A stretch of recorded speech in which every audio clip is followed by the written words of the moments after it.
الحمد للہ وکفى وسلام علی عباده الذین اصطفى اما بعد فاعوذ باللہ من الشیطان الرجیم بسم اللہ الرحمن الرحیم قل انما انا بشر مثلکم یوحى الی انما الہکم الہ واحد عن عائشہ رضی اللہ تعالی عنہا قالت كان رسول الله صلی اللہ علیہ وسلم بشرا من البشر يحلب شاته ويخدم نفسه او كما قال عليه الصلاة والسلام اللهم صل على محمد وعلى آل محمد كما صليت على إبراهيم وعلى آل إبراهيم إنك حميد مجيد اللهم بارك على محمد وعلى آل محمد كما باركت على إبراهيم وعلى آل إبراهيم إنك حميد مجيد۔ آج کی اس نشست میں جس عنوان پر ہم نے گفتگو کرنی ہے وہ ہے عقیدہ نور و بشر۔ اس عقیدے سے پہلے چند باتیں اہل بدعت کے حوالے سے سمجھ لیں۔ شریعت مطہرہ کا جو خلاصہ ہے یا خلاصۃ الخلاصہ کہیں وہ دو چیزیں ہیں، نمبر ایک عقائد، نمبر دو مسائل۔ پھر ان عقائد اور مسائل کو ہم تک پہنچانے والی شخصیات ہیں جنہیں ہم انبیاء کرام علیہ السلام کے نام سے موسوم کر سکتے ہیں، صحابہ کرام رضوان اللہ علیہم اجمعین، فقہاء مجتہدین، ائمہ متکلمین، ائمہ مفسرین و محدثین و جرح و تعدیل۔ تو گویا شریعت کے اندر جو بنیاد ہے وہ تین چیزیں ہیں، نمبر ایک عقائد، نمبر دو مسائل اور نمبر تین شخصیات۔ اور اگر آپ غور کریں تو اہل بدعت نے اہل سنت والجماعت احناف دیوبند سے ان تینوں چیزوں میں اختلافات کیے ہیں۔ عقائد ہوں اس میں بھی انہوں نے اختلافات کیے، مسائل ہوں اس میں بھی انہوں نے اختلاف کیے، ہماری شخصیات ہوں ان کی عبارات پر بھی ان لوگوں نے اعتراضات کیے ہیں۔ اگر آپ عقائد دیکھیں جن میں ان لوگوں نے اہل سنت سے اختلافات کیے ہیں وہ چار طرح کے عقائد ہیں۔ نمبر ایک، نبی اکرم صلی اللہ علیہ وسلم کی ذات گرامی نور ہے یا بشر۔ نمبر دو، نبی اکرم صلی اللہ علیہ وسلم عالم الغیب ہیں یا نہیں۔ نمبر تین، آپ صلی اللہ علیہ وسلم مختار کل ہیں یا نہیں۔ اور نمبر چار، آپ علیہ الصلاۃ والسلام کی ذات گرامی ہر جگہ حاضر ناظر ہے یا نہیں۔ تو عقائد میں یہ چار وہ بنیادی عقائد ہیں جن میں اہل بدعت نے اہل سنت والجماعت احناف دیوبند سے اختلافات کیے ہیں۔ اور اگر آپ مسائل دیکھیں تو مسائل کی ایک بہت بڑی تعداد ہے جس میں ان لوگوں نے اختلافات کیے ہیں۔ ہم اس کو خلاصے کے طور پہ یوں کہہ سکتے ہیں کہ بہت سی بدعات ہیں جو ان لوگوں نے شروع کی ہیں۔ کبھی تو جنازے کے بعد دعا کا مسئلہ ہے، کبھی حی علی الفلاح پر قیام کا مسئلہ ہے، کبھی قبر پر اذان دینے کا مسئلہ ہے، کبھی ایصال ثواب کی عجیب و غریب صورتیں، تیجا، چالیسواں، کل، اس طرح کے مسائل ہیں۔ تو ایک بہت بڑی تعداد ہے مسائل کی جن میں اہل و بدعت نے اہل و سنت سے اختلافات کیے۔ اور نمبر تین، ہماری شخصیات، بطور خاص اکابر علماء دیوبند پہ ان لوگوں نے بہت زیادہ اعتراضات کیے ہیں۔ اور پھر اخص الخواص ہمارے اکابر علماء دیوبند کی چار شخصیات جن میں حجت الاسلام والمسلمین، بانی دارالعلوم دیوبند، قاسم العلوم والخیرات، صاحب آب حیات حضرت مولانا قاسم نانوتوی رحمۃ اللہ علیہ، المتوفیٰ 1880 ہجری 1880 عیسوی، ان کی کتاب تحذیر الناس پہ الزام لگایا گیا کہ وہ ختم نبوت کے منکر ہیں۔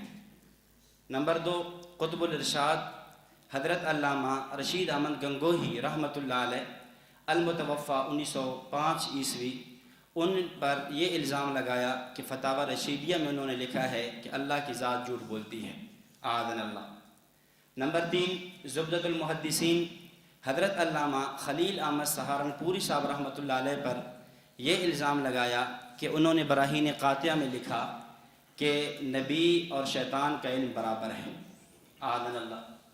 اور نمبر چار، حکیم الامہ مجدد الملہ الشاہ حضرت مولانا اشرف علی تھانوی صاحب رحمۃ اللہ علیہ پر یہ الزام لگایا کہ حفظ الایمان میں انہوں نے لکھا ہے کہ نبی کا علم اور بچوں اور مجنوں بہائم حیوانات کا علم برابر ہے۔ تو یہ عبارات ہیں۔ اب گویا بنیادی اختلافات ان کے اور ہمارے وہ تین ہیں: نمبر 1 عقائد، نمبر 2 مسائل، اور نمبر 3 عبارات شخصیات۔ یاد رکھیں، جب بھی کوئی بدعتی آپ سے گفتگو کرے گا تو گفتگو کرنے میں اس کی کوشش یہ ہوگی کہ وہ عبارات کو موضوع سخن بنائے۔ وہ نہ عقائد پہ آئے گا نہ مسائل پہ آئے گا۔ اس کی بنیاد یہ ہوگی کہ میں کسی بھی دیوبندی سے گفتگو کرتے ہوئے سب سے پہلے اس کی شخصیات کو زیر باس لاؤں، اس کی عبارات کو زیر باس لوں۔ اور آج ان لوگوں نے اپنی تحریروں میں کہا بھی یہی ہے کہ ہمارا ان سے عقائد میں بھی اختلاف نہیں، مسائل میں بھی اختلاف نہیں، ہمارا اختلاف صرف عبارات میں ہے۔ اب وہ اس موضوع کو کیوں بناتے ہیں؟ اس کی وجہ یہ ہے، وہ یہ سمجھتے ہیں یہ ایک علمی عنوان ہے اور ایک علمی طبقہ اس کو سمجھ سکتا ہے۔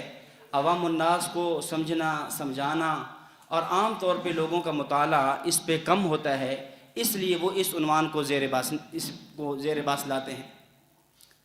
میں اس کی مثال یوں عرض کروں، مثال کے طور پہ کسی مسلمان کی قادیانی سے گفتگو ہو تو اس وقت قادیانیوں اور ہمارے درمیان جو مختلفی عنوانات ہیں یا جن عنوانات پہ عام طور پہ ہمارے مناظرے اور مباحثے ہوتے ہیں وہ 3 عنوانات ہیں۔ نمبر 1 صدق و کذب مرزا، نمبر 2 اجراء نبوت ختم نبوت، نمبر 3 حیات و وفات عیسیٰ علیہ السلام۔ اب عام طور پہ قادیانی مناظر کی کوشش یہ ہوتی ہے میں کسی مسلمان سے مناظرہ کروں کس عنوان پر؟ حیات و وفات عیسیٰ علیہ السلام پر، جو کہ تیسرے نمبر پہ ہے، آخری نمبر پہ ہے۔ جبکہ مسلمان کو یہ کوشش کرنی چاہیے بوقت گفتگو جو پہلا عنوان ہے صدق و کذب مرزا، کہ مرزا غلام احمد قادیانی کی شخصیت کیسی تھی، کیا 1 منٹ کے لیے علی سبیل التسلیم ہم تسلیم کر بھی لیں کہ نبوت جاری ہے، ختم نہیں ہوئی، عیسیٰ علیہ السلام فوت ہو گئے، یہ 2 عنوان ہم مان بھی لیں، تو کیا پھر بھی مرزا غلام احمد قادیانی کی شخصیت اس لائق ہے کہ اسے منصب نبوت مقام نبوت پہ فیض کیا جا سکے؟ تو اس لیے پہلا عنوان یہ رکھنا چاہیے۔ بین ہی ادھر بھی یہ ہونا چاہیے کہ جب ہماری ان سے گفتگو ہو تو ہم عقائد کو زیر باس لائیں، کیونکہ ان کا ہر عقیدہ ایسا ہے جو بالکل قرآن اور حدیث کی صحیح نصوص کے مخالف ہے، اس لیے اس عنوان پہ گفتگو نہیں کرتے اور عبارات پہ آتے ہیں۔ اور یاد رکھیں، عبارات کے حوالے سے تفصیل تو حضرت استاد جی دامت برکاتہم سے آپ پڑھ رہے ہیں، چل رہی ہے۔ اس حوالے سے یہ بات سمجھیں کہ جناب مولوی احمد رضا خان صاحب نے اہل سنت، اکابر اہل سنت علماء دیوبند پہ یہ جو الزامات لگائے ہیں اور اہل سنت کے علماء کے بارے میں مختلف فتاوی لگائے، اور تقریباً کوئی فتویٰ اس کا کفر سے کم نہیں ہے۔ اور ہمارے شہید اسلام حضرت علامہ یوسف احمد لدھیانوی شہید رحمۃ اللہ علیہ، ان کی کتاب ہے تحفہ قادیانیت 6 جلدوں میں، اس کی دوسری جلد میں حضرت نے لکھا ہے کہ حجاج بن یوسف کی تلوار اور احمد رضا خان بریلوی کی زبان یہ توأم جڑواں پیدا ہوئی تھی۔ یا آپ یوں سمجھ دیں، حجاج بن یوسف اور احمد رضا خان دونوں کا مزاج ایک تھا، کہ حجاج بن یوسف کے مزاج میں یہ تھا جب تک کسی کا خون نہ پی لیتا، جب تک کسی کو قتل نہ کرا دیتا، شہید نہ کر دیتا، اس وقت تک اس کو سکون نہیں آتا تھا۔ اور بعینی ہی ان کا بھی یہی مزاج تھا، جب تک کسی پہ فتوی کفر نہ لگایا جاتا اس وقت تک اسے سکون نہیں آتا تھا۔ اور اس لیے مولانا ظفر علی خان صاحب رحمۃ اللہ علیہ نے لکھا ہے کہ ان کا ایک اخبار چھپتا تھا زمیندار کے نام سے، لکھنؤ سے چھپتا زمیندار، اس اخبار کے ہفتہ روزہ اخبار تھا۔ فرماتے ہیں کہ ہمارے زمانے میں بہت عجیب حیران کن ایجادات ہوئی ہیں، مثلاً اس زمانے میں ٹرین ایجاد ہوئی، ریڈیو ایجاد ہوا، کئی چیزیں ایجاد ہوئیں، لیکن ان تمام حیران کن ایجادات میں سے سب سے بڑی حیران کن ایجاد یہ ہے کہ فتوی کفر کی مشین ایجاد ہوئی ہے۔ فتوی کفر ہے کہ ایک آدمی ہندوستان میں ایسا اٹھا ہے کہ جس کے مزاج کے اندر تکفیر ہے، بس اکابر علماء دیوبند پر بطور خاص جو ہے بات بات پہ کفر کا فتویٰ لگانا. اس لیے مولانا فرمایا کرتے تھے کہ بریلی کے فتووں کا سستا ہے بھو، بریلی کے فتووں کا سستا ہے بھو، اب کوڑی کے ملتے ہیں تین تین، یہ کہہ کر خدا نے انہیں ڈھیل دی وَأُمْلِي لَهُمْ إِنَّ كَيْدِي مَتِينٌ. کوڑی کہتے ہیں یہ آنا پائی، یعنی اس کے اب تین دن ملتے ہیں. اور اس طرح امام اہل سنت حضرت مولانا سرفراز خان صفدر صاحب رحمۃ اللہ علیہ نے بھی اس پر ایک شعر بنایا تھا. انہوں نے عامر رضا خان پر فرماتے تھے کہ کوئی ترکی لے گیا کوئی ایران لے گیا، کوئی ترکی لے گیا کوئی ایران لے گیا، کوئی قمیص لے گیا کوئی گریبان لے گیا، رہ گیا تھا فقط ایک نام اسلام کا، وہ بھی ہم سے چھین کر احمد رضا خان لے گیا. تو یہ اس کے مزاج کے اندر یہ تھا. اور یہ بات صرف ہمارے اکابر کی نہیں ہے، خود ان کے علماء نے بھی اس بات کو تسلیم کیا ہے کہ واقعاً خان صاحب کے مزاج کے اندر یہ شدت تھی اور وہ فتوی کفر لگایا کرتے تھے. ان کی کتاب ہے حیات اعلیٰ حضرت، اس کی دوسری جلد ہے صفحہ نمبر 16. فرماتے ہیں کہ مولانا احمد رضا خان کا سب سے بڑا کارنامہ یہ ہے کہ دنیا میں کسی نے اتنے افراد کو مسلمان نہیں بنایا ہوگا جتنا حضرت نے مسلمانوں کو کافر بنایا ہے. یہ ان کی کتاب کا حوالہ ہے، یعنی ہم نہیں کہہ رہے، وہ خود کہہ رہے ہیں. اس طرح دوسری کتاب ہے، اس میں بھی یہی لکھا ہے کہ خان صاحب کا زندگی پوری 40 سال محنت کرتے رہے، یہاں تک کہ انہوں نے ایک بہت بڑی جماعت کو کافر قرار دیا. تو مطلب عبارات اکابر پر وہ گفتگو کرتے ہیں اور اس پر ان کی پوری کوشش ہوتی ہے کہ ہماری گفتگو عبارات پہ ہو، لیکن ہمیں عبارات پہ نہیں، ہمیں اس پر آنا ہوگا عقائد پر. تو سب سے پہلے ہمیں یعنی عقائد پر ان کو لے کر آئیں، عبارات پر گفتگو نہ کریں. ہاں جب ضرورت پیش آ جائے گی اس کے بعد عبارات پر بھی گفتگو ہو جائے گی. تو اس لیے اس جو پہلی نشست کے اندر ہم نے عقائد پیش کرنے ہیں. عقائد میں سے جو پہلا عقیدہ ہے وہ نور بشر ہے. نور بشر کی فائل آپ حضرات کے سامنے موجود ہے. تو سب سے پہلا نقطہ اختلاف سمجھیں. یہ ایک اصول سمجھ لیں کہ جب بھی کوئی بھی عقیدہ ہو، کوئی بھی مسئلہ ہو، کوئی بھی نظریہ ہو، اس پر نقطہ اختلاف کیا ہے، منشأ اختلاف کیا ہے. اگر نقطہ اختلاف سمجھ آ جائے تو بہت سے شبہات ایسے ہیں جو ان کی طرف سے پیش ہوتے ہیں اور آدمی جواب دے سکتا ہے. اور اگر نقطہ اختلاف نہیں سمجھا تو وہ شبہات جو کتابوں میں موجود ہیں اس کے تو جواب دے سکیں گے، اور جو نیا شبہ وہ پیش کریں گے اس کا جواب دینا پھر مشکل ہو جائے گا. اس لیے جو بنیاد ہے نقطہ اختلاف کیا ہے، اور پھر فریق مخالف کی دلیل کی بنیاد کیا ہے. یہ دو باتیں سمجھ آ جائیں کہ ہمارا اور ان کے اختلاف کیا ہے اور ان کے اختلاف کی بنیاد کیا ہے. یہ دو باتیں سمجھ جائیں تو پھر گفتگو کرنا بہت زیادہ آسان ہو جاتی ہے. اور اس طرح بطور خاص اصولوں کا پتہ ہو، اصول کیا ہے ہمارے اور ہماری گفتگو جس فریق سے ہو رہی ہے. میرا مد مخالف قادیانی ہے، بریلوی ہے، غیر مقلد ہے، مماتی ہے، جو بھی ہے، اس کے اصول کیا ہیں، ان کے اصولوں کو سامنے رکھنا بہت ضروری ہے. اگر اصولوں کو نظر انداز کر لیا جائے پھر چلنا بہت مشکل ہو جاتا ہے. میں اس پہ ایک واقعہ عرض کرتا ہوں پھر بات کو شروع کرتا ہوں. حضرت حجت اللہ فی الارض رئیس المناظرین حضرت مولانا امیر صفدر اکاڑوی صاحب رحمۃ اللہ علیہ نے یہ واقعہ لکھا. فرماتے ہیں، بلکہ میں اس کو واقعے کے حد سے ایک اصولی انداز میں آپ کو عرض کر دیتا ہوں کہ جب آپ کی گفتگو کسی رافضی سے ہو، کسی رافضی سے آپ کی گفتگو ہو رہی ہو، تو اس وقت آپ ان کے اصول سامنے رکھیں. ان کے اصول کیا ہیں؟ ان کے اصول ہیں ثقلین. ثقلین سے کیا مراد؟ نمبر 1 کتاب اللہ، نمبر 2 اہل بیت. ثقلین قرآن کریم نے سنفرغ لکم ایھا الثقلان، یہاں ثقلین سے مراد جن و انس ہیں، انسان اور جنات ہیں. لیکن جب اصطلاح ان کی استعمال ہوتی ہے پھر وہ ثقلین سے مراد جن و انس نہیں لیتے، ثقلین سے مراد کتاب اللہ اور اہل بیت ہیں. یعنی وہ اپنی گفتگو کریں گے تو وہ کتاب اللہ اور اہل بیت سے پیش کریں گے. نہ ان کو کتاب اللہ سے نکلنے دیا جائے گا اور نہ ہی اہل بیت سے نکلنے دیا جائے گا. اور ہمارے اصول 4 قرآن، سنت، اجماع اور قیاس. اب کوئی بھی اس طرح کا رافضی آپ کے سامنے آتا ہے گفتگو کرتے ہوئے، تو آپ بنیادی طور پہ یہ کہیں کہ بھئی دیکھیں آپ کے 2 اصول ہیں، نمبر 1 کتاب اللہ اور نمبر 2 اہل بیت. کتاب اللہ قرآن کریم، قرآن کریم تمہارے نظریے کے مطابق یہ جو قرآن ہمارے پاس موجود ہے نا، ہماری الماریوں میں، ہمارے ہاں حفاظ نے یاد کیا ہوا ہے، یہ قرآن اصلی قرآن نہیں ہے تمہارے عقیدے کے بقول. ایسا ہے یا اس قرآن کو وہ قرآن نہیں مانتے؟ تو قرآن تو بچا نہیں، قرآن ختم ہو گیا. اب ایک اصول تمہارا ٹوٹ گیا، کیونکہ اصل قرآن وہ ہے جو امام غیب کے پاس ہے، وہ سر من رعا نامی غار میں، پتہ نہیں وہ کب آئے گا، کب لے کر آئے گا.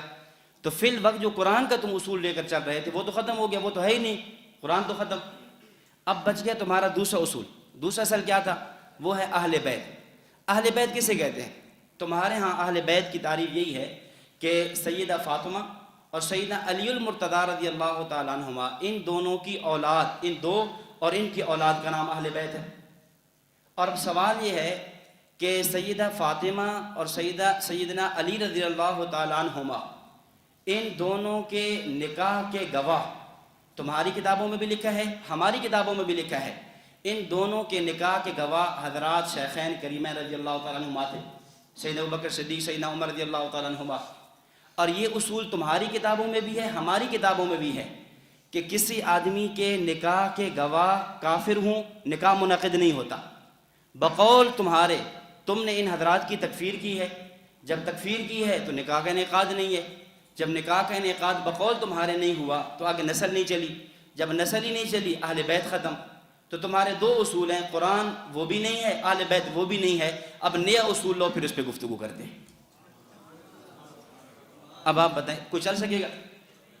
ایسے ہی یہاں ہوا تھا، یہ تقریباً 2 سال قبل کی بات ہے، یا شاید 1.5 سال پہلے کی بات ہے. یہاں سرگودا یونیورسٹی میں ایک لڑکا پڑھتا تھا جو LLB کا طالب علم تھا، وکالت کا کورس کر رہا تھا. وہ یہاں آیا اور اس کو لے کر آنے والا مسلمان تھا، وہ رافضی تھا، اور آنے والا جو لے کر ساتھی آیا وہ ہمارے مرکز سے منسلک تھا، وہ لے کر آیا. تو بہرحال ہماری مہمان خانے کے اندر میری اس کے ساتھ تقریباً کوئی 3.5 گھنٹے قریب گفتگو ہوئی مختلف عنوانات پہ، باغ فدق، عقیدہ، امامت، بنات اربع، مختلف عنوانات چلے. تو اس میں بنیادی طور پہ میں نے یہ بات کہی، میں نے کہا دیکھیں آپ کے 2 اصول ہیں، قرآن اہل بیت، وہ تو ختم جب ساری بات کہی، تو اب آپ کا اصول ہی، آپ گفتگو کیسے کریں گے؟ تو اب وہ بہت زیادہ پریشان، اب میں کیا جواب دوں؟ انہوں نے کہا چلیں بس یہ تو ہمارے علماء نے لکھ دیا ہے، فلاں ہے، یہ ہے، بس آپ اس کو چھوڑیں، اصولوں کو چھوڑیں، بس ہم گفتگو شروع کر دیں. تو مطلب آدمی اگر گرفت مضبوط ہو، مناظر تکڑا ہو، گرفت مضبوط ہو، تو پھر مخالف کو چلنے نہیں دیتا. اس لیے اصولوں کو نظر انداز نہ کیا جائے، ان کو سامنے رکھا جائے. تو بہرحال میں عرض یہ کر رہا تھا، نور بشر کے حوالے سے ہمارا جو فریقین کا جو نقطہ اختلاف ہے اس کو سمجھنا بہت ضروری ہے. اور دیکھیں جب آپ کی گفتگو نور بشر پہ ہے، گفتگو 2 طرح کی ہے. ایک یہ ہے کہ آپ نے عوام الناس میں گفتگو کیسے کرنی ہے، عامیانہ طرز اور لب و لہجہ کیا ہونا چاہیے کہ آپ کی عوام آپ کی بات کو سمجھ سکے. اور نمبر 2 عالمانہ، مناظرانہ، محققانہ، مباحثانہ گفتگو کیسی ہونی چاہیے. اگر آپ میدان مناظرہ میں ہیں، فریق مخالف آپ کے سامنے موجود ہے، تو پھر وہ کون سے پوائنٹ اور اصول ہیں کہ ان کو آپ سامنے رکھیں اور اس کو جواب دیں. تو یہ 2 الگ الگ ہیں. تو آپ کی فائل جہاں سے شروع ہو رہی ہے تو یہ عالمانہ اور محققانہ گفتگو سے ہے، اس کو بعد میں لاتے ہیں. سب سے پہلے عامیانہ گفتگو کیسی ہونی چاہیے اس کو آپ سامنے رکھیں. اس پر میں آپ کی خدمت میں 6 باتیں پیش کروں گا، اس کو آپ حضرات ساتھ ساتھ نوٹ کرتے رہیں، لکھتے رہیں، اور انشاءاللہ یہ ایسی باتیں ہوں گی کہ ان کے یاد کر لینے کے بعد نور اور بشر کے عنوان پر کسی قسم کا اشکال نہیں رہے گا انشاءاللہ. سب سے پہلی بات، یہ جو کہا جاتا ہے کہ، اور یہ ایک تعبیر اختیار کی جاتی ہے، عنوان اختیار کیا جاتا ہے کہ نبی اکرم صلی اللہ علیہ وسلم کی ذات نور ہے یا بشر. عام طور پہ یہ عنوان چلتا ہے نا کہ نبی اکرم صلی اللہ علیہ وسلم نور ہیں یا بشر. یہ تعبیر ہی غلط ہے، سرے سے یہ سوال ہی غلط ہے. کیوں؟ اس لیے کہ نور ہیں یا بشر اردو زبان میں لفظ یا کے ذریعے، عربی زبان میں لفظ او کے ذریعے جو سوال ہوتا ہے وہ نقیدین کا ہوتا ہے، ضدین کا ہوتا ہے، متضادین کا ہوتا ہے. جب 2 چیزیں باہم متضاد ہوں، ضدیں ہوں، پھر یوں سوال کرتے ہیں. مثال کے طور پہ آپ کہتے ہو بھئی آج سردی ہے یا گرمی، سوال ٹھیک ہے. بھئی آج سوموار ہے یا منگل، سوال ٹھیک ہے. آپ مسجد میں ہو یا گھر میں ہو، سوال ٹھیک ہے.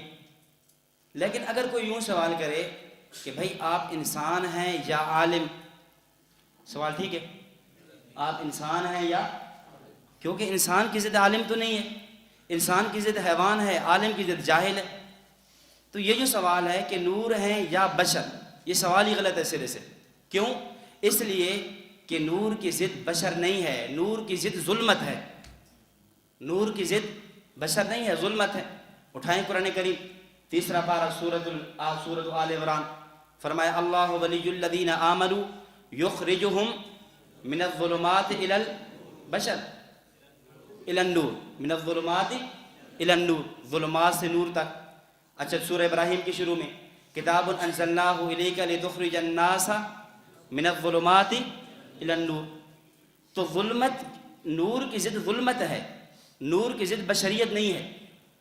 اور پھر ادھر دوسری آیت اٹھا لیں، وما خلقت الجن والانس الا لیعبدون، یعنی انسان کی جو ضد ہے یا تو وہ ملائکہ ہے یا جنات ہے.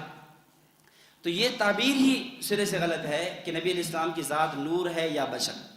ہمارا عقیدہ اور نظریہ یہ ہے کہ آپ صلی اللہ علیہ وسلم کی ذات گرامی بشر بھی ہیں، نور بھی ہیں. آپ کی جنس دیکھی جائے تو جنس کے اعتبار سے آپ بشر ہیں، اور صفات دیکھی جائیں تو صفات کے اعتبار سے آپ نور کیا نوریوں سے بھی بڑھ کر ہیں. جنس آپ کی بشر ہے اور صفات نور کیا نوریوں سے بھی بڑھ کر ہیں. اس لیے اگر ایک منٹ کے لیے ہم تسلیم کر لیں قد جاءکم من اللہ نور و کتاب مبین کہ نور سے مراد ذات نبوت ہے، تب بھی ہمارے عقیدے کے مطابق ان دونوں آیتوں میں کسی قسم کا تضاد نہیں ہے. انما انا بشر مثلکم، کہ میں تمہاری طرح بشر ہوں، یہ ذات نبوت جن سے نبوت کا بیان ہے. اور قد جاءکم من اللہ نور و کتاب مبین یہ صفت نبوت کا بیان ہے، کوئی تعارض نہیں ہے. تو یہ تب ہو سکتا ہے جب آپ اس کو سمجھیں نور اور بشر کی، آپ یہ جو اس کو ضد بنا کر پیش کیے تو یہ غلط ہے. تو اس لیے ہم کہتے ہیں نبی اکرم صلی اللہ علیہ وسلم جنس کے اعتبار سے بشر اور ذات کے اعتبار سے نور کیا بلکہ نوریوں سے بھی بڑھ کر ہے. اب عام طور پہ کیا کہتے ہیں؟ کہتے ہیں کہ جی آپ صلی اللہ علیہ وسلم کو آپ لوگوں نے بشر مان لیا، تو یہ تو آپ نبی نبوت کی توہین ہے. نبی کو بشر مانا ہے آپ نے. نبی علیہ السلام بھی بشر، ہم بھی بشر، امتی بھی بشر ہے، نبی بھی بشر ہے. تم تو نبی اور امتی کو تم نے اکٹھا کر دیا، الیاذ باللہ مقام و مرتبہ تم نے اکٹھا کر دیا. تو ہم کہتے ہیں ایسی بات ہرگز نہیں ہے. ہم نے نبی علیہ الصلوۃ والسلام کی جنس کو بشر مانا ہے. تو یہ تعبیر آپ ہم سے پوچھیں کہ ہم نے نبی علیہ السلام کو بشر کیسے مانا ہے. ہم کہتے ہیں امتی بھی بشر، نبی بھی بشر، لیکن دونوں کی بشریت میں فرق ہے. امتی کی تخلیق جس مٹی سے ہے اسے زمینی مٹی کہتے ہیں، اور انبیاء کی تخلیق جس مٹی سے ہے اسے جنت کی مٹی کہتے ہیں، اور امام الانبیاء کی تخلیق جس مٹی سے ہے اسے جنت الفردوس کی مٹی کہتے ہیں. تو ہم نے نبی امتی کو بھی بشر مانا، نبی کو بھی بشر مانا، لیکن دونوں کی مٹی میں فرق ہے. امتی کی مٹی زمینی مٹی اور نبی کی تخلیق جنت کی مٹی سے ہے، اور جو فرق زمینی مٹی اور جنت کی مٹی میں ہے وہی فرق امتی کی بشریت اور نبوت کی بشریت میں ہے. تو اس لیے ہم نے اکٹھا تو نہیں کر دیا. اس لیے جیسے علامہ بوصیری رحمۃ اللہ علیہ نے قصیدہ برد شریف میں لکھا کہ محمد بشر لیس کالبشر، محمد بشر لیس کالبشر، کہ یاقوت حجر لیس کالحجر، کہ نبی اکرم صلی اللہ علیہ وسلم بشر ہیں لیکن عام بشر جیسے نہیں. جس طرح یاقوت پتھر ہے عام پتھروں جیسا نہیں. پتھر ایک وہ ہے جو مسجد میں لگتا ہے، ایک پتھر وہ ہے جو آپ باہر روڈ پہ لگاتے ہیں، ایک پتھر وہ ہے جو آپ بیت الخلاء میں لگاتے ہیں. تو ہر پتھر کی کیفیت میں فرق ہوتا ہے یا نہیں؟ اسی طرح ایک ورق ہے جو عام کتاب کا ورق ہے، ایک باہر پڑا ہوا ورق ہے، ایک قرآن کریم میں لگا ہوا ورق ہے، ہر ورق میں فرق ہے. تو نبی اکرم صلی اللہ علیہ وسلم کو بشر ماننے کا معنی یہ ہرگز نہیں کہ ہم نے نبی اور امتی کو برابر کر دیا ہے کہ جو جیسے بشر ہم ایسے بشر نبوت.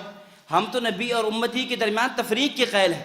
صرف بشریت اس اعتبار سے ہے آپ کی تخلیق بھی مٹی سے اور نبی اکرم صلی اللہ ہماری تخلیق بھی مٹی سے اور نبی اکرم صلی اللہ علیہ وسلم کی تخلیق بھی مٹی سے ہے. باقی مٹی میں فرق ہے. اسی وجہ سے اگر آپ تفصیل میں چلے جائیں تو آپ دیکھیں گے نبی اور امتی کی نیند میں بھی فرق ہوگا، نبی اور امتی کے خوشبو پسینے میں بھی فرق ہوگا، نبی اور امتی کے بول و براز میں بھی فرق ہوگا، نبی اور امتی کے موت میں بھی فرق ہوگا، نبی اور امتی کے کفن اور دفن میں بھی فرق ہوگا، ہے یا نہیں؟ اس کی وجہ کیا ہے کہ بنیادی عنصر جو مٹی ہے اس میں فرق آیا ہے، چونکہ امتی کی مٹی زمین کی ہے اور نبوت کی مٹی جنت کی ہے۔ یہی فرق، یہی وجہ ہے کہ امتی کو پسینہ آئے بدبو ہے، کیونکہ اثر زمینی مٹی کا ہے، نبی کو پسینہ آئے خوشبو ہے، کیوں؟ اثر جنت کی مٹی کا ہے۔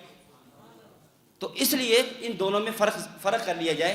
محض یہ کہہ کر کہ جی تم نے نبی کو بشر مان لیا، تم نبی کی تحقیر کے قائل ہو گئے، ایسی بات ہرگز نہیں ہے۔ تو پہلی بات یہ سمجھیں کہ نور اور بشر ہم دونوں مانتے ہیں۔ ہم کہتے ہیں بشر آپ کی جنس ہے، آپ کی ذات ہے، اور نور آپ کی صفت ہے۔ نمبر 2، ہم نے کہا نبی اکرم صلی اللہ علیہ وسلم کی ذات گرامی بشر ہے۔ اس کی وجہ کہ اصول یہ ہے کہ والد اور مولود کی جنس ایک ہوا کرتی ہے، والد اور مولود، باپ اور بیٹے کی جنس ایک ہوا کرتی ہے۔ ہم تم سے پوچھتے ہیں نبی اکرم صلی اللہ علیہ وسلم کے والد گرامی کون؟ حضرت عبداللہ۔ والدہ ماجدہ کون؟ حضرت آمنہ۔ نبی اکرم صلی اللہ علیہ وسلم کے بیٹے حضرت ابراہیم، حضرت قاسم، عبداللہ طیب طاہر، بیٹیاں زینب، رقیہ، ام کلثوم، فاطمہ رضوان اللہ علیہن اجمعین۔ اب ہمارا سوال آپ سے ہے کہ حضرت عبداللہ، حضرت آمنہ نبوت کے بیٹے اور بیٹیوں کے بارے میں تمہارا نظریہ کیا ہے؟ وہ نور تھے یا بشر؟ یہ سوال آپ ان سے کریں۔ تم بھی کہو کہ وہ کیا ہیں؟ بشر ہیں۔ تو پھر والد اور مولود کی جنس ایک ہوتی ہے، اور یاد رکھیں والد اور مولود، باپ اور بیٹے کی جنس بدل جائے یہ بہت بڑا عیب ہوا کرتا ہے۔ باپ اور بیٹے کی جنس بدل جائے یہ کیا ہوتا ہے؟ عیب ہوا کرتا ہے۔ تو تم در پردہ یہ عقیدہ اور نظریہ اپنا کر اعاذنا اللہ تم نبوت پر بہت بڑا عیب لگانا چاہ رہے ہو کہ نبی ہو نور، آگے جو اولاد پیدا ہو وہ بشر۔ نبی نور ہے اور جس سے پیدا ہوا وہ کیا ہے؟ بشر۔ اس لیے والد اور مولود کی چونکہ جنس ایک ہوتی ہے، اس کو دیکھا جائے تو نبی اکرم صلی اللہ علیہ وسلم کے جس طرح آباء و اجداد اوپر تک وہ بشر ہیں، آگے آپ کے اولاد بشر ہے، اس طرح آپ صلی اللہ علیہ وسلم خود بھی بشر۔ اور نمبر 3، نبی اکرم صلی اللہ علیہ وسلم، ایک اصول یہ ہے، علامہ شامی رحمۃ اللہ علیہ نے فتاوی شامی میں نقل کیا، امام ابو حنیفہ رحمہ اللہ کا یہ ایک گویا فقی مسئلہ بھی ہے کہ نکاح کے لیے متجانسین ہونا ضروری ہے۔ نکاح کے لیے بنیادی طور پہ 2 شرطیں ہیں، نمبر 1 ہم مذہب، اور نمبر 2 ہم جنس۔ دونوں کیا ہوں؟ ہم مذہب بھی ہوں اور دونوں ہم جنس بھی ہوں۔ اگر ہم مذہب نہیں ہیں تب بھی نکاح کا انعقاد نہیں ہے، ہم جنس نہیں ہیں تب بھی انعقاد نہیں ہے۔ آپ اٹھائیں کتب فقہ میں یہ صریح جزیہ ملتا ہے کہ اگر کوئی انسان کسی پری سے نکاح کرنا چاہے تو نکاح نہیں ہوگا، کوئی جن کسی عورت سے نکاح کرنا چاہے تو نکاح منعقد نہیں ہوگا۔ کیوں؟ اس لیے کہ نکاح کے لیے ہم جنس ہونا ضروری ہے۔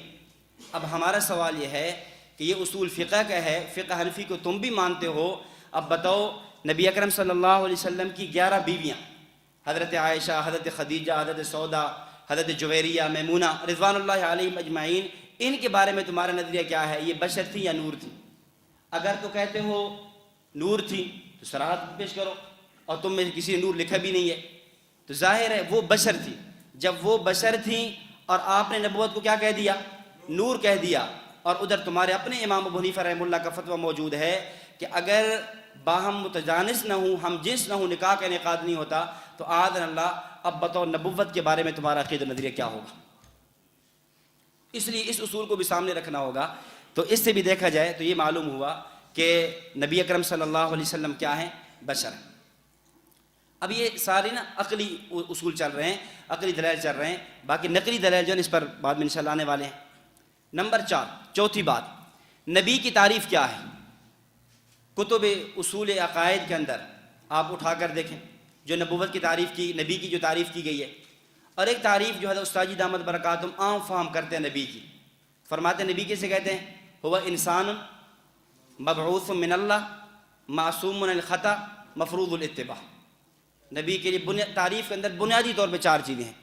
نمبر 1 انسان، نمبر 2 مبعوث من اللہ، نمبر 3 معصوم عن الخطا، نمبر 4 مفروض الاتباع، یعنی نبی کہتے ہیں انسان ہو نمبر 1، نمبر 2 مبعوث من اللہ، اللہ کی طرف سے بھیجا ہوا ہو، مبعوث من الانگریز نہ ہو، انگریز کا بنایا ہوا گیا نہ ہو، بلکہ کیا ہو، اللہ کی طرف سے بھیجا گیا ہو، نہیں سمجھے، مبعوث من اللہ ہو، اللہ کی طرف سے بنایا گیا ہو، کسی اور کی طرف سے بنا کر نہ بھیجا گیا ہو، اور پھر کیا ہو، معصوم عن الخطا، گناہوں سے پاک ہو، اور مفروض الاتباع، اس کی اتباع کرنا بھی فرض ہو۔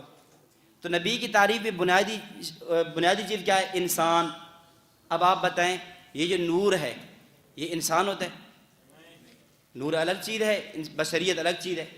تو وہ جو کتب اصول عقائد میں جو تعریف لکھی ہوئی موجود ہے، آپ تو اس کے خلاف ہو گئے کہ اس میں بنیادی چیز ہے کہ انسان ہو، اور آپ تو انسان ماننے کے لیے تیار نہیں ہیں، تو پھر نبوت کی تعریف کیسے فٹ آئے گی؟ اور اگر آپ اس کو تعریف کو اچھی طرح سمجھ لیں تو آپ کئی فرق کی جو ہے اس پہ تردید کر سکتے ہیں۔ مثلا ہم نے کہا نا ہوا انسان، نبی کی تعریف کیا ہے بنیادی طور پہ، کیا ہے، وہ انسان ہو۔ اور مرزا غلام احمد قادیانی اپنے آپ کو نبی کہتا ہے، اور اٹھاؤ روحانی خزائن جلد نمبر 26، وہاں لکھتا ہے کرم خاکی ہوں میرے پیارے نہ آدم زاد، ہوں انسان کی جائے نفرت اور انسانوں کے لیے جائے عار۔ کہتے ہیں میں کرم خاکی ہوں، کرم کہتے ہیں کیڑا، ہم تھوڑا اور بڑھا دیتے ہیں گٹر کا کیڑا، کرم خاکی ہوں، کیا کہہ رہے کہ میں تو کیڑا ہوں، اور نبی کی تعریف کے لیے کیا ہے، انسان ہونا شرط ہے، اور یہ اپنے آپ کو انسان مان ہی نہیں رہا، اپنے آپ کو کیڑا کہہ رہا ہے، گندا کیڑا کہہ رہا ہے، اور تم اسے نبی بنائے کھڑے ہو۔ تو انسان ان کے اندر یہ ہے کہ وہ بنیادی طور پر اس کے لیے کیا ہو، انسان ہونا شرط ہے۔ حضرت مجاہد ختم نبوت مولانا محمد علی جلندری صاحب رحمۃ اللہ علیہ کا ایک دفعہ کئی بیان تھا، تو حضرت نے بیان کے اندر مرزا غلام احمد قادیانی کو یہ ثابت کیا وہ انسان ہی نہیں ہے، یعنی ان کی اپنی کتب کی جو عبارات ہیں ان سے ثابت کیا کہ دیکھ اس نے فلاں کتاب میں یہ لکھا ہے، یہ لکھا ہے، یہ لکھا ہے، وہ اپنے آپ کو انسان ماننے کے لیے تیار نہیں ہے، اور نبی کے لیے بنیادی شرط انسان ہونا ہے۔ جہاں تک کہتے کہتے حضرت نے فرما دیا وہ تو الو کا پٹھا تھا۔ کیا کہہ دیا؟ الو کا پٹھا تھا، یہ کہا۔ تو حضرت پہ پرچہ ہو گیا، ایف آئی آر لوگوں نے کرا دی، قادیانیوں نے، کہ ہماری اتنی ایک معظم شخصیت کو اس نے جو گالی دی ہے، یہ بات کہی۔ تو مولانا محمد علی جلندری صاحب رحمۃ اللہ علیہ کے خلاف وارنٹ گرفتاری ہو گئے، آپ عدالت میں پہنچ گئے۔ جب وہاں پہنچے تو جج کہنے لگا کہ آپ ایسا کریں اپنا وکیل لائیں۔ تو مولانا فرمانے لگے کہ بس میرے پاس وکیل نہیں ہے، میں خود ہی اپنا وکیل ہوں۔ انہوں نے کہا بھائی آپ وکیل لیں، وکیل لے ہوگے بچ جاؤ گے، وہ مقدمہ لڑے گا، اگر آپ نے وکیل نہیں لانا تو آپ نے بچنا مشکل ہو جائے گا۔ حضرت فرمانے لگے بس وکیل نہیں ہے، اگر بچ جاؤں گا تو بچ جاؤں گا، نہیں بچ جاؤں گا تو پہلے بھی اکابر نے ختم نبوت کے لیے جیلیں کاٹی ہیں، پہلے بھی کاٹ رہے ہیں، کوئی نئی بات تو نہیں ہے۔ بہرحال جو کیس کی سماعت شروع ہوئی تو آپ کو بلایا گیا، کہا بھائی آپ نے یہ گالی کیوں دی ہے، آپ نے کیوں یہ جملہ کہا، یہ گالی کیوں دی آپ نے اتنی بڑی، ان کے ایک بڑے سمجھے جاتے ہیں، ان کے امام ہیں، ان کے نبی ہیں، آپ نے اتنی بڑی گالی دی ہے۔ تو حضرت فرمانے لگے دیکھیں میں نے گالی اس لیے دی ہے کہ اس کے ہمارے بارے میں یہ عبارتیں ہیں، آپ نے عبارتیں لکھوانی شروع کر دی، مثلاً اس کی جو کتابوں میں عبارتیں موجود ہیں کہ جو مجھے نبی تسلیم نہیں کرتا وہ کنجریوں کی اولاد ہے، وہ خنزیروں سے بدتر ہے، آذن اللہ، ابوبکر صدیق کیا تھے، میرے تسمے کھولنے کے قابل نہیں تھے، آذن اللہ، نقل کفر نباشت، یہ اس کی گندی عبارتیں تحریرات بھری پڑی ہیں۔ آپ لکھاتے گئے 1 2 3 4 5 10، جب لکھا کر نا وہ جج سنتا گیا، جج بھی آخر مسلمان تھا، اسی برداشت نہ ہوا، جب اس نے یہ تحریریں سنی نا وہ کہنے لگے یار یہ کوئی انسان تھا یا الو کا پٹھا تھا؟ اب وہ کہنے لگا، جج کہنے لگا جی آگے چلیں۔ مولانا فرمانے لگے آگے چلنے کیا مطلب، بات ختم؟ اس نے کہا نہیں آگے لکھا ہے نا، کیس ختم تو نہیں ہوا۔ کیا کیوں نہیں ختم ہوا، کیس تو ہو گیا ختم۔ انہوں نے کہا وہ کیسے؟ اس نے کہا کہ جو جرم میں نے کیا تھا نا وہ جرم آپ نے بھی کیا ہے، جو دفعہ مجھ پہ تھا نا وہ دفعہ اب آپ پر بھی لگنا ہے۔ جج کہنے لگا جاؤ مولانا آپ آزاد ہو، بری ہو، وہ تو تھا ہی الو کا پٹھا۔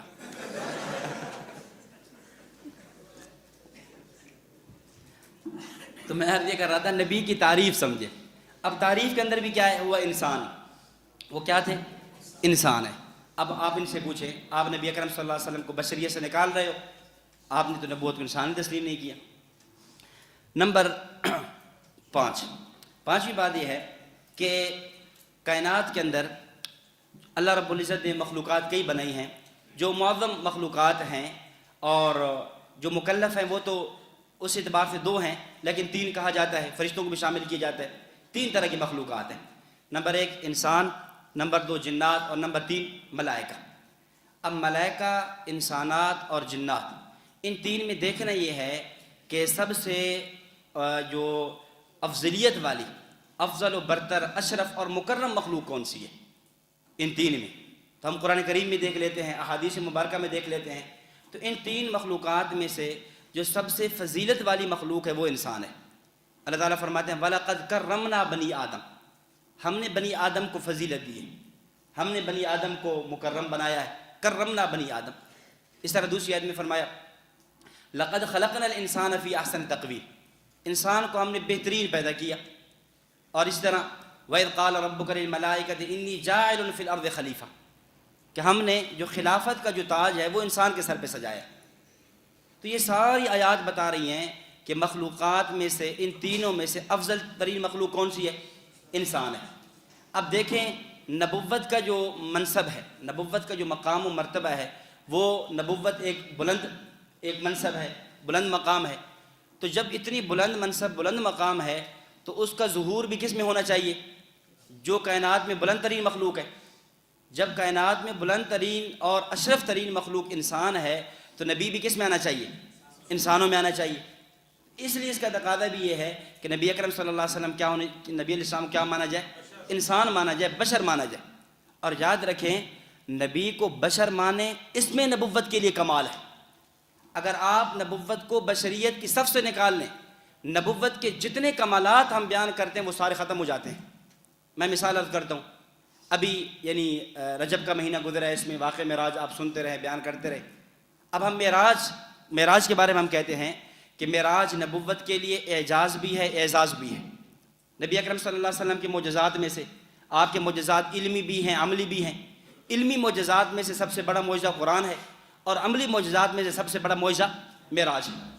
تو علمی معجزہ بھی آپ کا با کمال ہے، ایسا معجزہ پہلے کسی نبی کے پاس نہیں، اور عملی معجزہ معراج بھی ایسا ہے کہ پہلے کسی نبی کے پاس نہیں ہے۔ اب اگر نبی اکرم صلی اللہ علیہ وسلم کو آپ نے بشر نہیں، نور مانا ہے، تو یہ جو معراج ہے نا، یہ نہ نبوت کے لیے اعجاز بچتا ہے نہ اعزاز بچتا ہے۔ کیوں؟ اس لیے کہ اگر آپ نور ہوں اور آسمانوں پہ چلے جائیں، یہ کون سا کمال ہے؟ نوری تو پہلے آ جا رہے ہیں، سیدنا جبریل علیہ السلام آ جا نہیں رہے، وہ تو پہلے بھی آ رہے ہیں، دن میں کتنی دفعہ آتے جاتے ہیں۔ کمال یہ ہوتا ہے جو فطرت سے ہٹ کر ہو۔ بھائی دیکھیں یہ سپیکر سے آواز نکلتی ہے، سپیکر آواز دے رہا ہے، اب یہ اس کے لیے کمال نہیں ہے، اس لیے کہ اس کی فطرت، اس کی بناوٹ اور ایجاد ہے بھی اسی لیے۔ لیکن اگر کبھی ایسا ہو جائے یہ سپیکر آواز کے بجائے اس سے ٹھنڈی ہوا شروع ہو جائے، اب لوگ کہیں گے کمال ہو گیا، خلاف فطرت ہو گیا۔ بھائی نور جو ہے وہ تو پہلے آ جا رہے ہیں، نور آسمانوں پہ چلا جائے، کون سا کمال ہے؟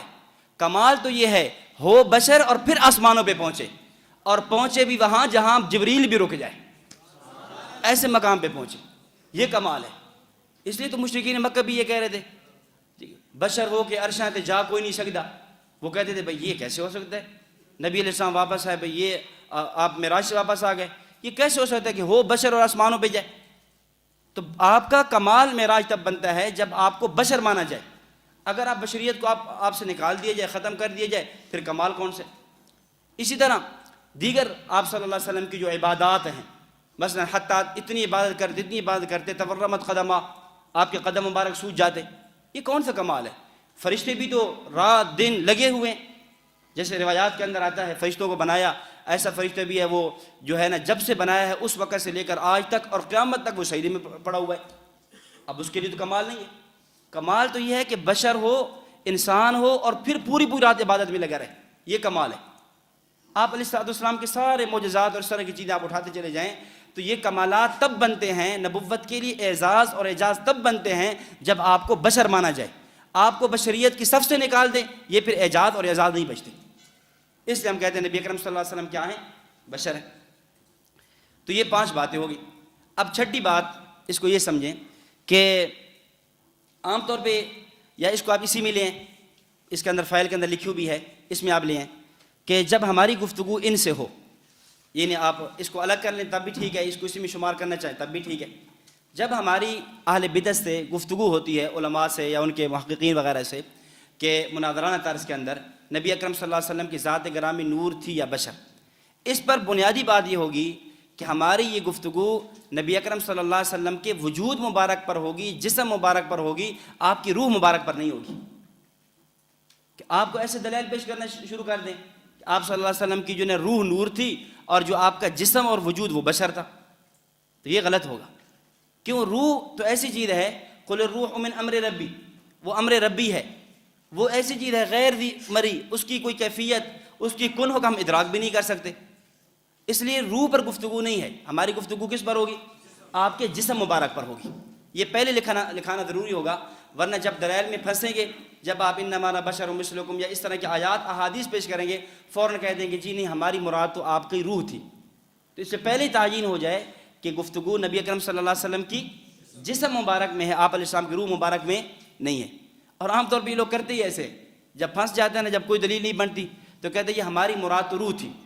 بھئی آپ صلی اللہ علیہ وسلم ہر جگہ حاضر ناظر کے انشاءاللہ کہ مسئلہ آئے گا، وہاں تفصیل آ جائے گی، تو وہاں پر کیا کہتے ہیں جب دلیل پیش کر دی، بھئی وما كنت لديهم اذ يلقون اقلامهم ايهم يكفل مریم، قرآن تو نفی کر رہا ہے کہ جب حضرت مریم علیہ السلام کے بارے میں قرآن دادی کی جا رہی تھی تو اس وقت آپ موجود نہیں تھے، تو حاضر ناظر ہونے کی نفی ہوگی۔ اب کہتے نہیں ہماری مراد جسم نہیں، روح کے حاضر ناظر ہونے کی ہے۔ تو اس سے پہلے یہ تعیین کرنی ہوگی کہ گفتگو کس میں ہوگی؟ جسم میں ہوگی، روح میں نہیں ہوگی، اور دلائل بھی وہ پڑے جائیں گے جو آپ کی ذات کے متعلق ہوں۔ نمبر 1۔ نمبر 2، دوسری بات، دوسری تنقید یہ سمجھیں کہ ان حضرات نے جگہ جگہ نبی اکرم صلی اللہ علیہ وسلم کو بشر کہنے والوں کو کافر کہا ہے، یعنی ہمارے بارے میں انہوں نے کفر کا فتویٰ لگایا ہے۔ اس پہ آپ عبارات دیکھ لیں، فائل کے شروع کے اندر لکھا ہوا ہے، رشد الایمان صفحہ نمبر 45 پہ مولوی عبدالرشید رضوی لکھتا ہے اب جو نبی کو بشر کہے وہ نہ تو خدا ہے اور نہ ہی نبی، لہذا وہ کفار میں داخل ہوا، لہذا وہ کیا ہے؟ کفار میں داخل ہوا۔ اس طرح خزائن العرفان کے اندر مولوی نعیم الدین مراد آبادی لکھتا ہے قرآن کریم میں جا بجا انبیاء کرام کے بشر کہنے والوں کو کافر کہا گیا ہے، خزائن العرفان۔ اس طرح نور العرفان کے اندر مفتی احمد یار خان نعیمی نے بھی یہ بات لکھی ہے تفسیر نعیمی کے اندر کہ ان کو بشر ماننا ایمان نہیں۔ تو یہ بطور نمونے کے چند حوالے پیش کیے، ورنہ حوالہ جات بہت زیادہ ہیں کہ ان لوگوں نے نبی اکرم ہمارے بارے میں فتویٰ کفر لگایا ہے اس لیے کہ ہم نبی علیہ السلام کو بشر نہیں مانتے۔ اب یہاں ایک اصول سمجھیں، حضرت مولانا عبدالعزیز پڑھاوڑی رحمۃ اللہ علیہ نے نبراس شرح عقائد، شرح عقائد کی عربی شرح نبراس بہترین شرح ہے، اس کے اندر حضرت نے ایک اصولی بات کی ہے۔ حضرت فرماتے ہیں کہ عقائد دو طرح کے ہیں، عقائد دو طرح کے، بعض عقائد وہ ہیں جو ضروریات دین ہیں اور بعض عقائد وہ ہیں جو ضروریات اہل سنت ہیں۔ بعض عقائد ضروریات دین اور بعض ضروریات اہل سنت۔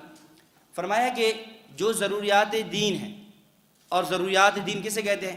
وہ عقیدہ جس کی بنیاد پہ کفر اور اسلام کے فیصلے ہوں، وہ ضروریات دین ہے، اور وہ عقیدہ جس کی بنیاد پہ اہل سنت والجماعت میں داخلے اور خارجے کے فیصلے ہوں، وہ ضروریات اہل سنت ہے۔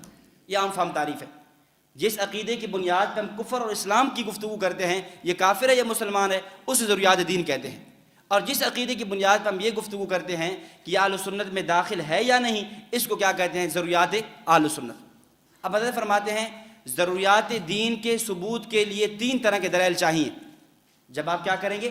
جب کسی عقیدے کو آپ ضروریات دین میں شمار کریں گے، آپ سمجھیں گے یہ عقیدہ ضروریات دین میں سے ہے، پھر ضروری ہے آپ کے لیے کہ آپ وہاں پر کیا کریں؟ 3 طرح کے دلائل پیش کریں۔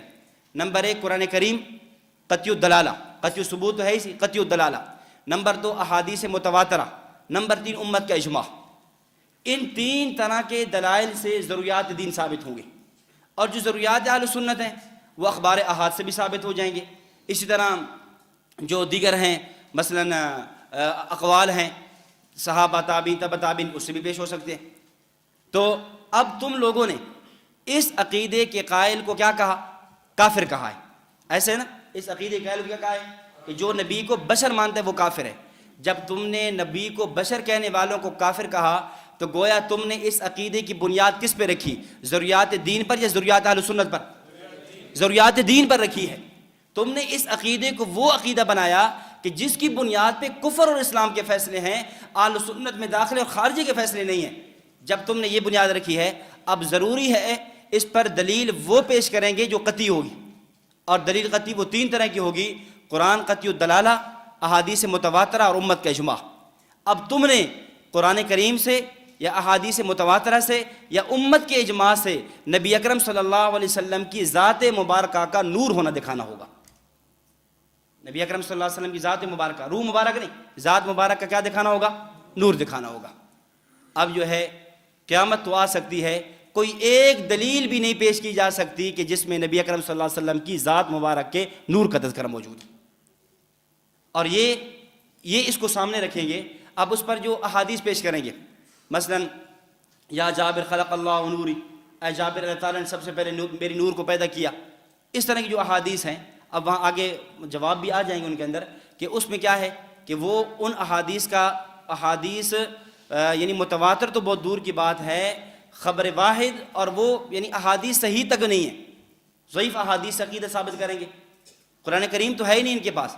اب جو احادیث پیش کریں گے، چند احادیثیں پیش کریں گے، وہ بھی کیا ہوں گی؟ ضعیف ہوں گی، بلکہ بعض موضوع تک حدیثیں پیش کر دیتے ہیں۔ اور عقیدہ ایسا کہ جس کی بنیاد ضروریات دین رکھی ہو، اور دلائل ایسے کہ دلائل کیا ہے، وہ ضروریات اہل سنت میں بھی نہیں چل سکتے، چہ جا کے ضروریات دین میں چلائے جائیں۔ آگے دیکھیں، یہ تنقید نمبر 1 دیکھیں کہ لکھا ہے کہ لباس بشری میں نبی اکرم صلی اللہ، یہاں ایک دھوکہ سمجھیں ان کا، عام طور پہ جو عوامی دھوکہ دیتے ہیں، کہتے جی ہم بشریت، ہم مانتے ہیں بشریت، لیکن ہم کہتے ہیں نبی علیہ السلام لباس بشری میں تشریف لائے۔ نبی علیہ السلام کس میں تشریف لائے؟ لباس بشریت میں۔ توجہ رکھنا، ہم کہتے ہیں یہ لباس بشریت نام ہے انکار بشریت کا۔ لباس بشریت نام ہے کس کا؟ انکار بشریت کا۔ بھئی یہاں ایک طلباء آئے ہوئے، ایک طالب علم چوری کر لیتا ہے، استاد سے بلاتا ہے، اسے ڈانٹتا ہے، زجر کرتا ہے، توبیخ کرتا ہے، اور کہتا ہے یار تو طالب علموں کے لباس میں آیا ہوا تھا۔ تو کس میں آیا ہوا تھا؟ طالب علموں کے لباس میں۔ کیا مانا؟ بھئی طالب علم تھا نہیں، تیری حقیقت طالب علم نہیں تھی، طالب علم تو چوری نہیں کرتا، تو طالب علموں کے لباس میں آیا ہوا تھا۔ اس طرح جیسے وہ ایک مشہور کہانیاں چلتی ہیں کہ فلاں جو ہے نا وہ ایک گدھا تھا، اس نے شیر کا لباس پہن لیا، تو کیا کہتے ہیں؟ یہ شیر کے لباس میں ہے، یعنی شیر ہے نہیں، شیر کے لباس میں ہے۔ اسی طرح تمہارا یہ کہنا کہ ہم نبی اکرم صلی اللہ علیہ وسلم کو لباس بشریت میں مانتے ہیں، لباس بشریت نام ہے انکار بشریت کا، تم نے تو نبی کی بشریت کا انکار کر ڈالا۔ تو یہ لباس بشریت اس طرح کے الفاظ سے لے کر دھوکہ دینا عوام کو، اور یہ کہنا کہ کچھ نہ کچھ بشریت تو ہم بھی مانتے ہیں، تو بشریت کا بالکل وہ انکار کرتے ہیں، نبی اکرم صلی اللہ علیہ وسلم کی ذات گرامی کو بشر نہیں مانتے۔ دیکھیں تنقید نمبر 2 دیکھیں، بس اوقات کہہ دیتے ہیں کہ ہم جی آپ صلی اللہ علیہ وسلم کی بشریت کو مانتے ہیں، کیا کہ ہم آپ کی بشریت کو مانتے ہیں، اور کہتے ہیں اس دعویٰ سے اقرار بشریت ہو رہا ہے نہ کہ انکار۔ تو ہماری طرف سے عرض یہ ہے کہ آپ کے علماء نے لکھا ہے کہ بشر ماننا ایمان نہیں۔ توجہ، بعض دفعہ یہ بھی کہہ دیں گے، اور بعد ان کے علماء نے لکھا بھی ہے کہ ہم آپ کو بشر مانتے ہیں، تو ہم ایسا کریں گے، ان دونوں علماء کے فتاویٰ کو جمع کریں گے۔ وہ جو پہلے شروع میں فتاویٰ جات آ گئے رشد الایمان کا، تفسیر نعیمی وغیرہ کا، وہ کیا کہہ رہے ہیں کہ جو نبی کو بشر مانتا ہے وہ کافر ہے، اور تم کیا کہہ رہے ہو کہ ہم آپ کی بشریت کو مانتے ہیں۔ تو اب کیا ہوا؟ فتویٰ کفر تم نے اٹھایا، ہمارے لیے تھا، اور لگ گیا کس پر؟ خود تمہیں لگ گیا۔ ایسے کہہ رہے تھے نا، فتویٰ کفر ہمارے اوپر لگا رہے تھے، اور ہوا کیا کہ خود ان کے اپنے علماء پر لگ گیا۔ تو جو کہیں گے ہم بشریت مانتے ہیں، وہ ان پر وہ فتویٰ کفر لگ جائے گا جو شروع میں جو ان کے علماء نے لکھا ہے، اور بشریت نہیں مانتے، اور حقیقت بھی یہی ہے، پھر اس پر ہم ان پہ دلیل کا مطالبہ کریں گے۔ یہ جو ہوتا ہے نا دست و گریباں، آپس میں باہم گتھم گتا، یہ بہت اہم ہوتا ہے۔ اس کو اگر ہے نا محققانہ مناظرانہ گفتگو ہو تو تھوڑے وقت میں نا گفتگو کرنا بہت آسان ہو جاتا ہے۔ مثال کے طور پہ عام طور پہ عبارات پہ گفتگو چلتی ہے، اب عبارات کے بارے میں یعنی یہ جو 4 عبارتیں تھیں ہمارے اکابر کی، جن کے بارے میں احمد رضا خان صاحب نے لکھا کہ 4 اکابر کے بارے میں، من شک فی کفرہم وعذابہم فقد کفر، کہ جو آدمی ان اکابر 4 کے کفر میں شک کرے گا وہ بھی کافر ہو جائے گا۔ یعنی آپ اندازہ کریں اتنا سخت فتویٰ لگایا ہمارے اکابر پر کہ ان اکابر 4 کے جو کفر میں شک کرے گا وہ بھی کیا ہو جائے گا؟ کافر ہو جائے گا۔ اب ہم کہتے ہیں خان صاحب نے فتویٰ تو لگایا تھا ہمارے اکابر کے لیے، اٹھایا تھا کس کو؟ ہمارے اکابر کے لیے، اور لگا کس پر جا کر؟ لگا جا کر پیر کرم شاہ بھیروی پر، کہ اس نے جو ہے تحذیر الناس میری نظر میں لکھا ایک رسالہ، اس کے اندر اس نے نانوتوی رحمۃ اللہ علیہ کے بارے میں لکھا کہ میں تحذیر الناس پڑھتا گیا، اور حضرت نانوتوی رحمۃ اللہ علیہ کے کمال محبت نبوی اور کمال عشق مصطفیٰ مجھے جھلکتا ہوا نظر آتا چلا گیا۔ تم تو کہہ رہے تھے کہ جو ان کے اکابر کے کفر میں شک کرے گا وہ بھی کافر ہے، اور وہ تحذیر الناس میری نظر میں پیر کرم شاہ بھیروی حضرت نانوتوی رحمۃ اللہ علیہ کے کامل عاشق کامل مسلمانوں کو بیان کرتا ہے۔ اور پھر اس سے آگے بڑھ کر آج تو بات بہت آسان ہو گئی ہے بارات پہ گفتگو کرنے کے لیے۔ ابھی یہ کتاب چھپی ہے قریب میں، کتاب کا نام ہے معرفت۔ اس کتاب کے اندر تقریباً جو بریلوی بڑے بڑے دارالفتاء ہیں، بڑے بڑے جو مدارس ہیں، جیسے ہمارے بڑے مدارس ہیں فاروقیہ ہے، دارالعلوم ہے، جامعۃ الرشید ہے، خیر المدارس ہے، اس طرح مرکز ہے، اس طرح کے جتنے ادارے ہیں، اب ان کے اندر اس طرح انہوں نے بھی اپنے بڑے بریلویوں کے بڑے بڑے دارالفتاؤں کو جمع کیا، اور وہاں سے انہوں نے ایک متفقہ تحریر لکھوائی کہ جس کے اندر 57 علماء کے دستخط موجود ہیں، 57 علماء کی اس پر الجواب الصحیح یا میں تصدیق کرتا ہوں اس انداز میں تحریر موجود ہے۔ اور اس میں کیا لکھا ہے؟ یہ لکھا ہے کہ دیوبندیوں کا اور ہمارا اختلاف نہ عقائد میں ہے نہ مسائل میں ہے، اور عبارات میں سے صرف 3 عبارتوں میں ہے۔ صرف کتنی عبارتوں میں؟ 3 عبارتوں میں، اور حالانکہ حسام الحرمین میں کتنی عبارتیں تھیں؟ 4۔ اب انہوں نے فتاوی رشیدیہ کی عبارت نکال دی ہے، فتاوی رشیدیہ حضرت گنگوہی کی جو عبارت تھی وہ نکال دی۔ خان صاحب نے لکھا تھا فتاوی رشیدیہ کے حوالے سے کہ اللہ تعالیٰ، حضرت گنگوہی فرماتے ہیں اللہ جھوٹ بولتا ہے آذن اللہ، حالانکہ پورا فتاوی رشیدیہ چھپا ہوا موجود ہے، کہیں پر بھی یہ عبارت موجود نہیں ہے۔ بلکہ ایک دفعہ حضرت مولانا مرتضیٰ حسن چاند پوری صاحب رحمۃ اللہ علیہ، جو بہت بڑے ہمارے مناظر گزرے ہیں، اہل بدعت کے ساتھ کافی ان کے مناظرے بھی ہوئے، وہ مولوی احمد رضا خان کے مدرسہ مناظر الاسلام بریلی میں تشریف لے گئے، اور وہاں جا کر انہوں نے فتاوی رشیدیہ پیش کیا اور کہا حضرت صاحب یہ فتاوی رشیدیہ کا وہ صفحہ نکال کہاں حضرت گنگوہی نے لکھا ہے کہ اللہ جھوٹ بولتا ہے۔ تو احمد رضا خان صاحب کہنے لگا کہ حضرت اصل وہ میرے پاس فتوی کی فوٹوسٹیٹ تھی، گم ہو گئی ہے۔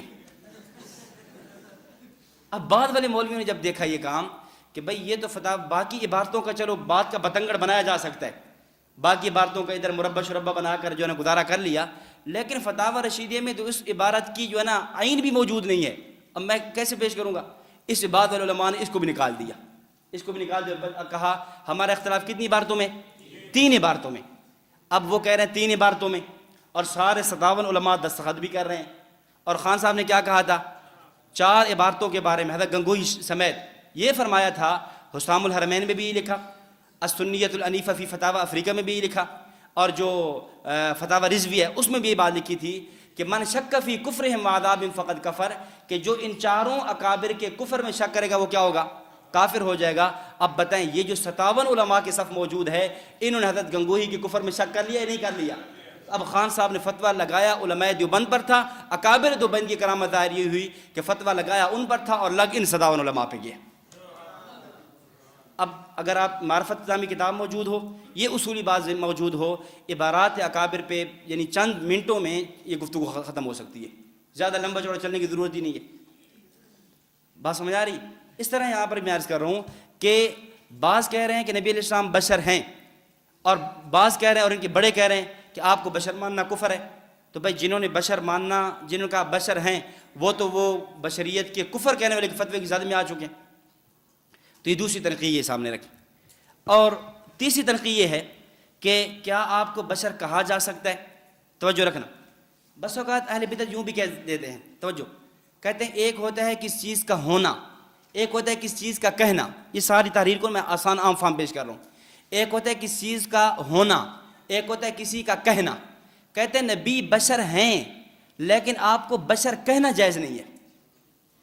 اب یہ ایک نیا دکھ ہے، ایک نیا، بشر ہیں لیکن آپ کو بشر کہنا جائز نہیں ہے۔ تو ہم نے کہتے چلیں ٹھیک ہے آپ کی بات مان لیتے ایک منٹ کے لیے، بشر ہیں صحیح لیکن کہنا جائز نہیں ہے۔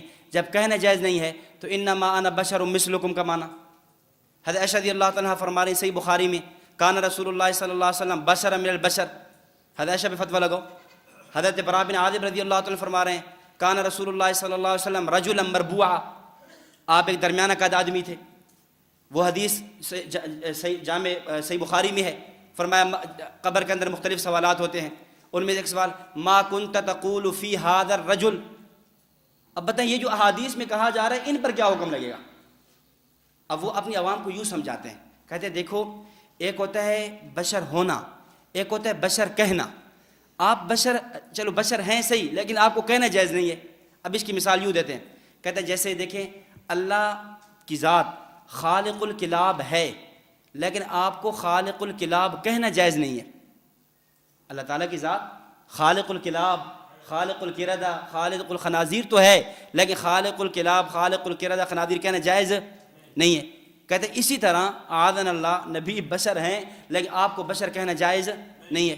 تو ہم نے کہا اعاذنا اللہ، تم نے نبی اکرم صلی اللہ علیہ وسلم کی یہ ذات صفت جو بشر ہے اس کی اتنی تحقیر کی، اتنی تحقیر کی کہ تم نے اس کو خالق الکلاب، خالق القرد کی صف میں لے گئے۔ تو اب بتائیں نبوت کے لیے اس طرح کی مثالیں پیش کرنا، گھٹیا مثالیں پیش کرنا اور یوں اس طرح کے جملے کہنا، اس کا کیا حکم ہوگا؟ جی چوتھی تنقید کیا کہ آپ کا جو دعویٰ ہے کہ نبی اکرم صلی اللہ علیہ وسلم بشر ہیں لیکن بشر کہنا جائز نہیں ہے، ہم اس پر پوچھتے ہیں کہ آپ کا مادہ خلقت کیا ہے؟ آپ کا مادہ خلقت کیا ہے؟ اگر وہ کہتے ہیں مادہ خلقت مٹی ہے، نور نہیں، تو دعویٰ ٹھیک نہیں، کیونکہ جس کا مادہ خلقت مٹی ہو وہ لباس بشریت میں نہیں ہوتا، وہ حقیقی بشر ہوتا ہے۔ اور اگر وہ کہتے ہیں مادہ خلقت مٹی نہیں نور ہے، تو یہ صراحتاً فاضل بریلوی کی اس عبارت کے خلاف ہے، کیونکہ فاضل بریلوی کہتے ہیں فتاوی افریقہ میں کہ نبی علیہ السلام نے فرمایا میں ابو بکر اور عمر ایک مٹی سے بنے، اسی میں دفن ہوں گے۔ وہ حدیث ہے نا، خلقت انا و ابو بکر من طینۃ واحدہ، ابو بکر و عمر من طینۃ واحدہ، یہ اس کی ترجمہ کر رہے ہیں مولانا احمد رضا خان صاحب، کہتے ہیں میں ابو بکر اور عمر ایک ہی مٹی سے بنے۔ اب بتائیں ابو بکر اور عمر رضی اللہ تعالیٰ عنہ کس مٹی سے ہیں؟ زمینی مٹی مراد ہے نا، اس سے مٹی مراد ہے۔ تو آپ کہہ رہے ہیں کہ نبی اکرم صلی اللہ علیہ وسلم بشر ہیں، بشر کہنا جائز نہیں ہے، تو یہ جو آپ کے اعلیٰ حضرت نے آپ کو یہ کہہ دیا کہ میں ابو بکر عمر ایک ہی مٹی سے بنے، تو بشر تو کہہ دیا، تو پھر وہ جو فتویٰ لگایا تھا وہ فتویٰ خود خان صاحب پر بھی آ جائے گا۔ آگے تنقید نمبر 5 کہ آپ ان کی عبارتیں دیکھیں، ان کی عبارات میں آپ کو یہ نظر آئے گا کہ انہوں نے نبی اکرم صلی اللہ علیہ وسلم کو بشر کیا، آپ صلی اللہ علیہ وسلم کو یعنی بشر نہیں مانتے، بلکہ آپ کو خدائی اوصاف، خدائی مراتب دے رہے ہیں۔ مثلا آپ ان کے اشعار دیکھتے جائیں، مفتی احمد یار خان نعیمی کہتے ہیں لباس آدمی پہنا، جہان آدمی جانا، مزمل بن کے آئے تھے، تجلی بن کے نکلیں گے۔ آگے مفتی فیض احمد ویسی کہتے ہیں بجاتے تھے جو انی عبدہو کی بانسری ہر دم، خدا کے عرش پر انی ان اللہ بن کے نکلیں گے، آدن اللہ، یعنی جو دنیا میں عبدہو اپنے آپ کو کہتے تھے، سبحان الذی اسریٰ بعبدہ اشہد ان محمدًا عبدہ ورسولہ، اس طرح، لیکن خدا کے عرش پر کیا بن کے نکلیں گے؟ انی ان اللہ، خدا بن کر نکلیں گے۔ اور پھر مولوی محمد یار فریدی نے تو بہت کفریہ گستاخانہ شعر لکھا، حقیقت جن کی مشکل تھی تماشا بن کے نکلیں گے، جسے کہتے ہیں بندہ قل هو اللہ بن کے نکلیں گے، آذن اللہ۔ اس حد تک کہ حقیقت جن کی مشکل تھی، گویا نبی اکرم صلی اللہ علیہ وسلم کی حقیقت ہی مشکل ہے، پتہ نہیں آپ نور ہیں، آپ بشر ہیں، آپ حقیقت ہی کہتے ہیں مشکل ہے، اور قیامت کو کیا ہے؟ قل هو اللہ بن کے نکلیں گے، یعنی دنیا میں بندے تھے اور قیامت کو قل هو اللہ ہوگی۔ تو انہوں نے نبی اکرم صلی اللہ علیہ وسلم کے لیے بشریت نہیں، آپ صلی اللہ علیہ وسلم کے لیے خدائی اختیارات دیے۔ اور آپ دیکھ لیں تمام عقائد کے اندر جو اوصاف، جو صفات اللہ تعالیٰ کی ہیں، اللہ تعالیٰ عالم الغیب ہے، انہوں نے وہی صرف نبوت کو دے دی۔ اللہ تعالیٰ حاضر ناظر ہے، انہوں نے وہ صرف نبوت کے لیے منتخب کر لی۔ اللہ تعالیٰ مختار کل ہیں، انہوں نے وہ صرف نبوت کے لیے منتخب کر لی۔ اور پھر یاد رکھیں، ان کو دیکھ لیں اور ادھر آپ روافظ کو دیکھ لیں، دونوں کے عقائد میں تقریباً آپس میں یکسانیت ہے، برابری ہے۔ کیا فرق کیا ہے؟ کہ انہوں نے جو اختیارات جو عقائد ائمہ معصومین کے لیے گھڑے تھے، ان لوگوں نے وہی عقائد نبی اکرم صلی اللہ علیہ وسلم کے لیے گھڑ لیے۔ انہوں نے کہا کہ ائمہ معصومین بشر نہیں بلکہ نور ہے، انہوں نے کہا نبوت نور ہے۔ انہوں نے کہا کہ ائمہ معصومین وہ مختار کل ہیں، انہوں نے کہا نبی مختار کل ہے۔ انہوں نے کہا ائمہ معصومین ہر جگہ حاضر ناظر ہیں، حضرت علی بادلوں میں ہوتے ہیں، لوگوں کی فریادیں سنتے ہیں، بارشیں برساتے ہیں، انہوں نے یہ کہا، انہوں نے نبوت کے بارے میں کہہ دیا۔ اور انہوں نے کہا کہ ائمہ معصومین وہ عالم الغیب ہوتے ہیں، انہوں نے نبوت کے بارے میں کہہ دیا۔ تو آپ دیکھیں عقائد کے اندر اتنی زیادہ قرب ہے اور اتنی زیادہ برابری جی۔ تو یہاں تک انہوں نے نبی اکرم صلی اللہ علیہ وسلم کے بارے میں یہاں تک لکھا کہ جسے کہتے ہیں بندہ قل هو اللہ بن کے نکلیں گے۔ تنقید نمبر 6، بریلویت بشریت کے منکر ہیں، جو کہ اس دعوت سے بھی ثابت ہے، اور در حقیقت یہ نبی اکرم صلی اللہ علیہ وسلم کے کمال کا منکر ہونا ہے۔ یعنی یہ بات میں پہلے عرض کر چکا ہوں کہ بشریت کا انکار نبوت کے کمالات کا انکار کرنا ہے، کیونکہ آپ خود ان سے پوچھ لیں، ہم بشریت آپ کو نور مان لیں، یہ جو کمالات جتنے بھی ہیں آپ کے پاس قرآن کریم کا ہونا، آپ کے جو معجزات ہیں، آپ کا معراج پہ جانا، کثرت عبادات، کثرت صوم، یہ ساری عبادات، یہ کمالات ختم ہیں۔ اور جو آدمی نبوت کے کمال کا انکار کرتا ہے اس کے بارے میں خود مفتی احمد یار خان نعیمی نے لکھا ہے کہ انبیاء کی بشریت ان کا کمال ہے، انبیاء کی بشریت ان کا کمال ہے، تو یہ نبی اکرم صلی اللہ علیہ وسلم کے کمال کا انکار کرنا ہے۔ اور پھر آخری تنقید کہ نبی اکرم صلی اللہ علیہ وسلم نے اپنے لیے بشر کا لفظ پسند فرمایا، آپ نے خود اپنے آپ کو کیا فرمایا؟ بشر فرمایا ہے، اور صحابہ کرام نے بھی آپ کو بشر کہا ہے۔ اب بتائیں کہ جو آدمی، آپ یہ کیا کہہ رہے تھے؟ آپ بشر ہیں صحیح لیکن بشر کہا نہیں جا سکتا، تو نبی علیہ السلام نے تو بشر کہا ہے اپنے آپ کو، صحابہ کرام رضوان اللہ علیہم اجمعین نے تو اپنے آپ کو بشر کہا ہے، تو پھر بتائیں ان پر کیا فتویٰ ہوگا؟ تو یہ چند تنقیحات تھیں۔ اب اس کے بعد آگے دیکھیں دلائل، اہل بدعت کے دلائل کے جوابات۔ یہاں ترتیب تھوڑی برعکس ہو گئی ہے، ویسے عام ہماری فائلوں میں یہ ہوتا ہے کہ پہلے اہل سنت کے دلائل ہوتے ہیں پھر ان کے دلائل کے جوابات ہوتے ہیں، تو یہاں چلیں جو ان کے دلائل ہیں ان کے دلائل کے جوابات پہلے عرض کر دیتے ہیں، پھر اہل سنت والجماعت کے دلائل آ جائیں گے۔ یہاں دلائل سے پہلے ایک بات سمجھیں، عام طور پہ وہ کہتے کیا ہے کہ نبی نور من نور اللہ ہے، اس بات کو اچھی طرح سمجھیں، نبی کیا ہے؟ نور من نور اللہ ہے۔ تو یاد رکھیں یہ بات بالکل غلط ہے کہ نبی نور من نور اللہ، کہ نبی اللہ کے نور میں سے ایک نور ہے۔ تو پہلی بات تو یہ ہے کیا اللہ تعالیٰ کی ذات نور ہے؟ نور من نور اللہ، نبی نور بعد میں ہوگا، پہلے اللہ کی ذات نور ہے، اس کو تو سمجھیں۔ تو ہمارا کیا نظریہ؟ اللہ تعالیٰ کی ذات نور نہیں ہے، کیوں؟ اللہ کی تعریف کیا ہے؟ اللہ جل جلالہ تعریف کیا ہے؟ علامہ ابن جوزی رحمۃ اللہ علیہ نے دفع و شبہ تشبیہ میں تعریف کی، اللہ کیسے کہتے ہیں؟ اللہ لیس بجسم ولا جوہر ولا عرض ولا طویل ولا یحویہ جہۃ من جہات الستہ ولا یحویہ مکان من الامکنہ۔ اللہ اس کو کہتے ہیں جس کا جسم نہیں ہے، جو عرض نہیں ہے، جو طویل نہیں ہے، جو جوہر نہیں ہے، جہات ستہ میں سے کسی جہت کو محیط نہیں ہے، مکانات میں سے کسی مکان کا محتاج نہیں ہے۔ تو اللہ رب العزت کے لیے جسم نہیں ہے، اور جو نور ہوتا ہے اس کا جسم ہوتا ہے۔ یہ ٹھیک ہے جسم ایسا نہیں ہوتا جیسے عرض کا، ہر چیز کا اپنا اجسام ہے، لیکن نور کا تو جسم ہے۔ تو اللہ جب جسم سے ہی پاک ہے تو اللہ کو نور کہنا غلط ہے۔ اور پھر یاد رکھیں اگر اللہ کی ذات کو نور مانیں گے تو اللہ کو نور ماننا، نور جسم ہوتا ہے، اللہ کا مجسم ماننا لازم آئے گا۔ اور پھر نور حادث ہے، اللہ کو حادث ماننا لازم آئے گا۔ نور مرکب ہے، اللہ کے لیے اللہ کو مرکب ماننا لازم آئے گا۔ اور نور کی ضد آتی ہے، پھر اللہ کے لیے ضد ماننا، متضاد ہونا آئے گا۔ اللہ رب العزت کی ذات نور ہے، یہ بنیادی غلط ہے۔ آپ کا یہ کہنا ہے کہ نور من نور اللہ، یہ بنیاد ہی آپ نے غلط اٹھائی ہے، توجہ رکھنا۔ اللہ لیس بجسم، یہاں مجھے ایک بات یاد آئے گی، عرض کرتا چلوں فائدے کے لیے، کہ یہ اگر اللہ کی تعریف سمجھ آ جائے نا کتنے اشکالات ختم ہو جاتے ہیں۔ اب دیکھیں حضرت مولانا قاسم نانوتوی صاحب رحمۃ اللہ علیہ کے زمانے میں ایک ہندو گزرا ہے دیانت سرسوتی، اس نے قرآن کریم پر کئی اشکالات، کئی اعتراضات کیے۔ اس نے ایک اشکال یہ اٹھایا حضرت نانوتوی کے سامنے کہ تمہارے قرآن کریم میں ہے ان اللہ علی کل شیء قدیر، اللہ تعالیٰ ہر چیز پر قادر ہے۔ اب اس کا سوال سمجھنا، وہ کہتا ہے میرا سوال یہ ہے اللہ ہر چیز پر قادر ہے تو کیا اعاذنا اللہ زنا پر قادر ہے؟ اعاذنا اللہ، کیا اللہ چوری پر قادر ہے؟ اگر آپ کہتے ہو زنا اور چوری پر قادر نہیں تو آیت غلط، اگر آپ کہتے ہو قادر ہے تو پھر اللہ تعالیٰ کے لیے غلط چیز کی نسبت لازم آئے گی۔ اشکال سمجھ آ گیا؟ اب حضرت نانوتوی رحمہ اللہ نے جواب دیا۔ اب اللہ رب العزت نے ہمارے اکابر کو کیا علوم سے نوازا تھا، حضرت فرمانے لگے ان اللہ علی کل شیء قدیر، اللہ تعالیٰ ہر چیز پر قادر ہے، لیکن آپ کا سوال کیا زنا پر قادر ہے؟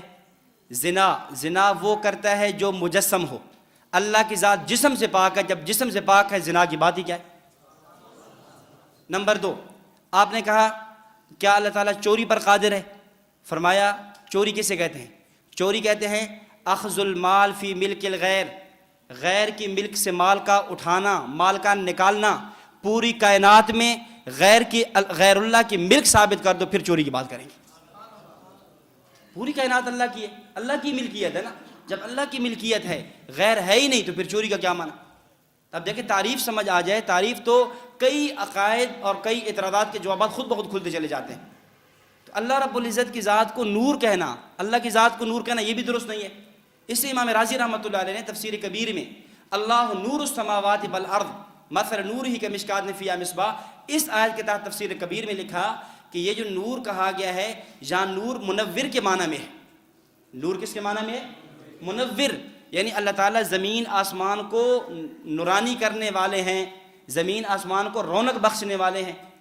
اس لیے آپ اٹھائیں شاہ رفیع الدین محدث دہلوی رحمۃ اللہ علیہ کا ترجمہ، شاہ عبد القادر رحمۃ اللہ علیہ کا ترجمہ، موضوع البیان وغیرہ، ان حضرات نے بھی یہ ترجمہ کیا کہ اللہ زمین و آسمان کے لیے بارونق ہیں۔ انہوں نے یہ نور کا ترجمہ انہوں نے کیا ہی نہیں ہے تاکہ اشکال ہی لازم نہ آئے۔ تو جب یہ اصول غلط، نور من نور اللہ، جب نور اللہ ہی ختم ہو گیا تو پھر اللہ کے نور سے نبوت کو نور مستفاد کرنا یہ خود بخود ختم۔ اس سے یہ جو کہا جاتا ہے کہ نبی نور من نور اللہ ہے، یہ تعبیر بالکل غلط ہے۔ اب دیکھیں شبہات کے جوابات۔ اب اہل بدعت کے دلائل میں سے پہلی دلیل جو پیش کرتے ہیں وہ کیا ہے؟ قد جاءکم من اللہ نور و کتاب مبین۔ قد جاءکم من اللہ، کہتے دیکھو نبی اکرم صلی اللہ علیہ وسلم کے یہاں کیا کہا گیا؟ نور کہا گیا۔ ہم اس کا جواب دے چکے، یہ آیت ہمارے خلاف نہیں ہے۔ جواب ہو گیا نا ذہن میں؟ آگے نا جواب؟ اگر آپ اس بات کو سمجھ لیں کہ ہم نے نبی کو بشر بھی مانا ہے، نور بھی مانا ہے، جو جن آیات میں جن احادیث میں نور کا تذکرہ آئے گا ہمارے خلاف نہیں ہے۔ ہم کہتے ہیں نبی ذات کے اعتبار سے بشر ہے، صفات کے اعتبار سے نور ہے، تو یہاں صفات کی بات ہو رہی ہے کہ آپ کا وصف رسالت میں وصف کیا ہے؟ نور ہونا ہے۔ قد جاءکم من اللہ نور و کتاب مبین، تو یہ ہمارے خلاف نہیں ہے۔ اب باقی کچھ جوابات یہاں دیکھ لیں کہ یہاں نور سے مراد نور ہدایت ہے۔ نور سے مراد کیا ہے؟ نور ہدایت۔ اور یہ جو نور ہدایت ہے یہ صفت ہے یا ایک جنس اور ذات کا بیان ہے؟ صفت ہے۔ تو نور یہاں آپ کی صفات میں دیکھیے صفت کا بیان ہے کہ آپ صلی اللہ علیہ وسلم کی صفت کیا ہے؟ نور ہدایت ہے۔ قرآن کریم میں کئی مقامات پہ فرمایا گیا، قرآن کریم کو بھی نور کہا گیا، وَأَنزَلْنَا إِلَيْكُمْ نُورًا مُبِينًا۔ وَأَنزَلْنَا، تو یہاں جو قرآن کو نور کہا ہے، کیا قرآن کی یہ جو صفحات ہیں، صفحات کی جنس نور ہے یا قرآن کی صفت نور ہے؟ صفت نور ہے، یعنی قرآن کی صفت ہدایت ہے، نور، نور ہدایت سے تعبیر ہے۔ اس طرح وَاتَّبِعُوا النُّورَ الَّذِي أَنزَلْنَا مَعَهُ، اس نور کی اتباع کرو جس کو ہم نے اتارا، اس سے مراد بھی قرآن کریم ہے۔ نمبر 2، دوسری بات، اس آیت کی بعض حضرات نے نور سے مراد قرآن لیا ہے اور بعض حضرات نے اس سے مراد اسلام لیا ہے۔ تو آیت کی جو مراد ہے وہ قطعی ہوئی۔ ہم نے کیا کہا تھا کہ ضروریات دین تم سمجھتے ہو، تو ضروریات دین کے لیے پھر ضروری کیا ہے؟ قطعی ثبوت، قطعی دلالہ ہو، تو قطعی دلالہ تو نہ رہی، معنی میں کیا آ گیا؟ احتمال آ گیا۔ اذا جاء الاحتمال بطل الاستدلال، جب چونکہ احتمال آ چکا ہے، بعض کہہ رہے ہیں اس سے مراد نور ہے، بعض کہہ رہے ہیں اس سے مراد اسلام ہے، بعض کہتے ہیں اس سے مراد قرآن کریم ہے، بعض کہتے ہیں نبوت کی ذات ہے، مختلف معنی ہے۔ خود انہوں نے بھی اپنی کتابوں کے اندر اس کے کئی احتمالات نقل کیے، اس لیے یہ پھر بھی تمہاری دلیل نہیں بن سکتی۔ اور پانچواں جواب کہ اس آیت کی تفسیر میں کسی معتبر مفسر کا حوالہ پیش کرو، اور یہ بہت اہم جواب ہوا کرتا ہے، اور ہر فرقہ باطلہ کے سامنے آپ یہ بات رکھ سکتے ہیں کہ یہ جو تفسیر آپ نے کی ہے، کیا آپ سے پہلے 14 صدیوں کے مفسرین میں سے کسی نے تفسیر پیش کی ہے؟ علامہ یوسف بن نوری رحمۃ اللہ علیہ نے یتیمۃ البیان فی مقدمہ مشکلات القرآن، جو علامہ مولانا انور شاہ کشمیری صاحب رحمہ اللہ کی تصنیف ہے، اس کے مقدمہ میں لکھا، حضرت کشمیری صاحب رحمہ اللہ فرمایا کرتے تھے کہ ہمارے زمانے میں، حضرت کشمیری اپنے زمانے کی بات کر رہے ہیں، حضرت کشمیری رحمہ اللہ کی وفات 1933 میں ہے، کہ ہمارے زمانے میں جو قرآن کریم کی مختلف زبانوں میں تفسیریں لکھی جا چکی ہیں ان کی تعداد 2 لاکھ ہے۔ اب 2 لاکھ تفاسیر میں سے کسی ایک معتبر مفسر کا حوالہ پیش کرو کہ اس نے اس آیت کے تحت یہ بات لکھی ہو کہ نبی اکرم صلی اللہ علیہ وسلم کی ذات، آپ علیہ السلام کی جو ذات ہے، خلقت ہے، وہ نور ہے، ایک حوالہ پیش کر دو۔ اور یہی ہمارا مطالبہ اہل بدعت مماتیوں سے ہوتا ہے کہ آپ جو کہتے ہو کہ نبی علیہ السلام قبر میں زندہ نہیں ہیں، عذاب قبر نہیں ہے، ثواب قبر نہیں ہے، جو آیات پیش کرتے ہو، اس آیات کے تحت کسی مفسر نے لکھا ہے؟ 1957 کا پہلے کا کوئی مفسر پیش کر دو۔ اور اسی حضرت قاضی صاحب رحمہ اللہ فرمایا کرتے تھے 2 باتیں ہیں، ایک ہوتا ہے مسئلہ بتانا، ایک ہوتا ہے مسئلہ بنانا۔ ایک ہے مسئلہ بتانا، ایک ہے مسئلہ بنانا۔ بتانا یہ ہے آیت قرآن کی پڑھیں، تفسیر مفسرین کی پیش کر دیں، اور بنانا یہ ہے آیت قرآن کی پیش کریں اور یوں کہیں یعنی کہ وہ جو کہ ثابت یہ ہوا، معلوم یہ ہوا، یہ ہوا، فلاں یہ عقیدہ ہے، ایسے کر دینا۔ یہ بنا دیا. تو بھئی ہم مسئلہ بتاتے نہیں ہیں, ہم مسئلہ بناتے نہیں ہیں, مسئلہ بتاتے ہیں. تو مسئلہ بتانا چاہیے, اور بتانے کا طریقہ یہی ہے کہ آپ نے قرآن کریم پیش کیا ہے تو قرآن کریم کی تفسیر کسی معتبر مفسر سے پیش کرو. تو قد جاءکم من اللہ نور و کتاب مبین, اس آیت کے تحت کوئی ایک مفسر پیش کر دو جس نے اس آیت کے تحت یہ بات لکھی جو تم کہہ رہے ہو. نمبر 2, دوسری دلیل دیکھیں, حدیث اول ما خلق اللہ نوری یا جابر, کہتے ہیں سب سے پہلی وہ چیز جو اللہ تعالیٰ نے پیدا کی وہ میرا نور ہے اے جابر.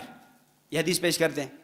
ہم کہتے ہیں حدیث قطعی تو درکنار, اس کی آپ سند کے روات کی توثیق بھی پیش نہیں کر سکتے. یعنی حدیث اس حد تک ضعیف ہے, حدیث میں اس حد تک ضعف ہے. اور آپ نے کیا کہا تھا کہ عقیدہ چونکہ قطعی ہے, اور اس پہ دلائل کون سے آنے چاہیے؟ قطعی ہو نا, احادیث متواترہ ہوں, یعنی قرآن قطعی الدلالہ ہو یا احادیث متواتر ہوں یا امت کا اجماع ہو. اور آپ نے ایک ایسی حدیث پیش کر دی ہے جو خبر واحد, بلکہ اس کے اندر اتنے زیادہ روات پہ کلام ہے, جرح ہے, وہ معتبر بھی نہیں ہو سکتی. اور پھر ملا علی قاری رحمہ اللہ فرماتے ہیں اگر ایک منٹ کے لیے ہم مان بھی لیں حدیث کی صحت کو تو جواب کیا ہے؟ فرماتے ہیں اول ما خلق اللہ نوری وفی روایت روحی, ایک روایت میں کیا ہے کہ سب سے پہلی چیز جو اللہ تعالیٰ نے پیدا کی وہ میری روح ہے. اور آگے فرمایا ومعناہما واحد, دونوں کا معنی واحد ہے. نور کہو تب بھی مراد روح ہے, روح کہو تب بھی مراد روح ہے. اور ہم شروع میں کہہ چکے ہماری گفتگو کس پہ ہوگی؟ جسم پہ. ہماری گفتگو کس پہ ہوگی؟ جسم پہ ہوگی. اور یہاں تو روح کی بات ہو رہی ہے. یعنی اگر حدیث کی صحت کو تسلیم کر بھی لے تو پھر بھی جواب یہ ہے کہ یہ حدیث روح کے بارے میں ہے, جسم کے بارے میں نہیں ہے. اور نمبر 3, اس دلیل میں یہ تو کہیں بھی نہیں ہے کہ آپ کا مادہ خلقت نور ہے اور بشر صرف لباس ہے. اس حدیث میں ہے کہیں پر؟ اس کی کوئی صراحت نہیں ہے. اور پھر چوتھا جواب, اگر آپ یہی بات مان لیں, اگر ہم کہہ دیتے ہیں ایک منٹ کے لیے حدیث صحیح کہہ دیں اور اس کا معنی یہی کہہ لیں جو تم نے لیا, تو دوسری حدیث میں یہ بھی ہے المؤمنون من نوری, المؤمنون من نوری. تو کیا مطلب یہ ہو جائے گا کہ سارے مومن, سارے انسان پھر نور ہیں؟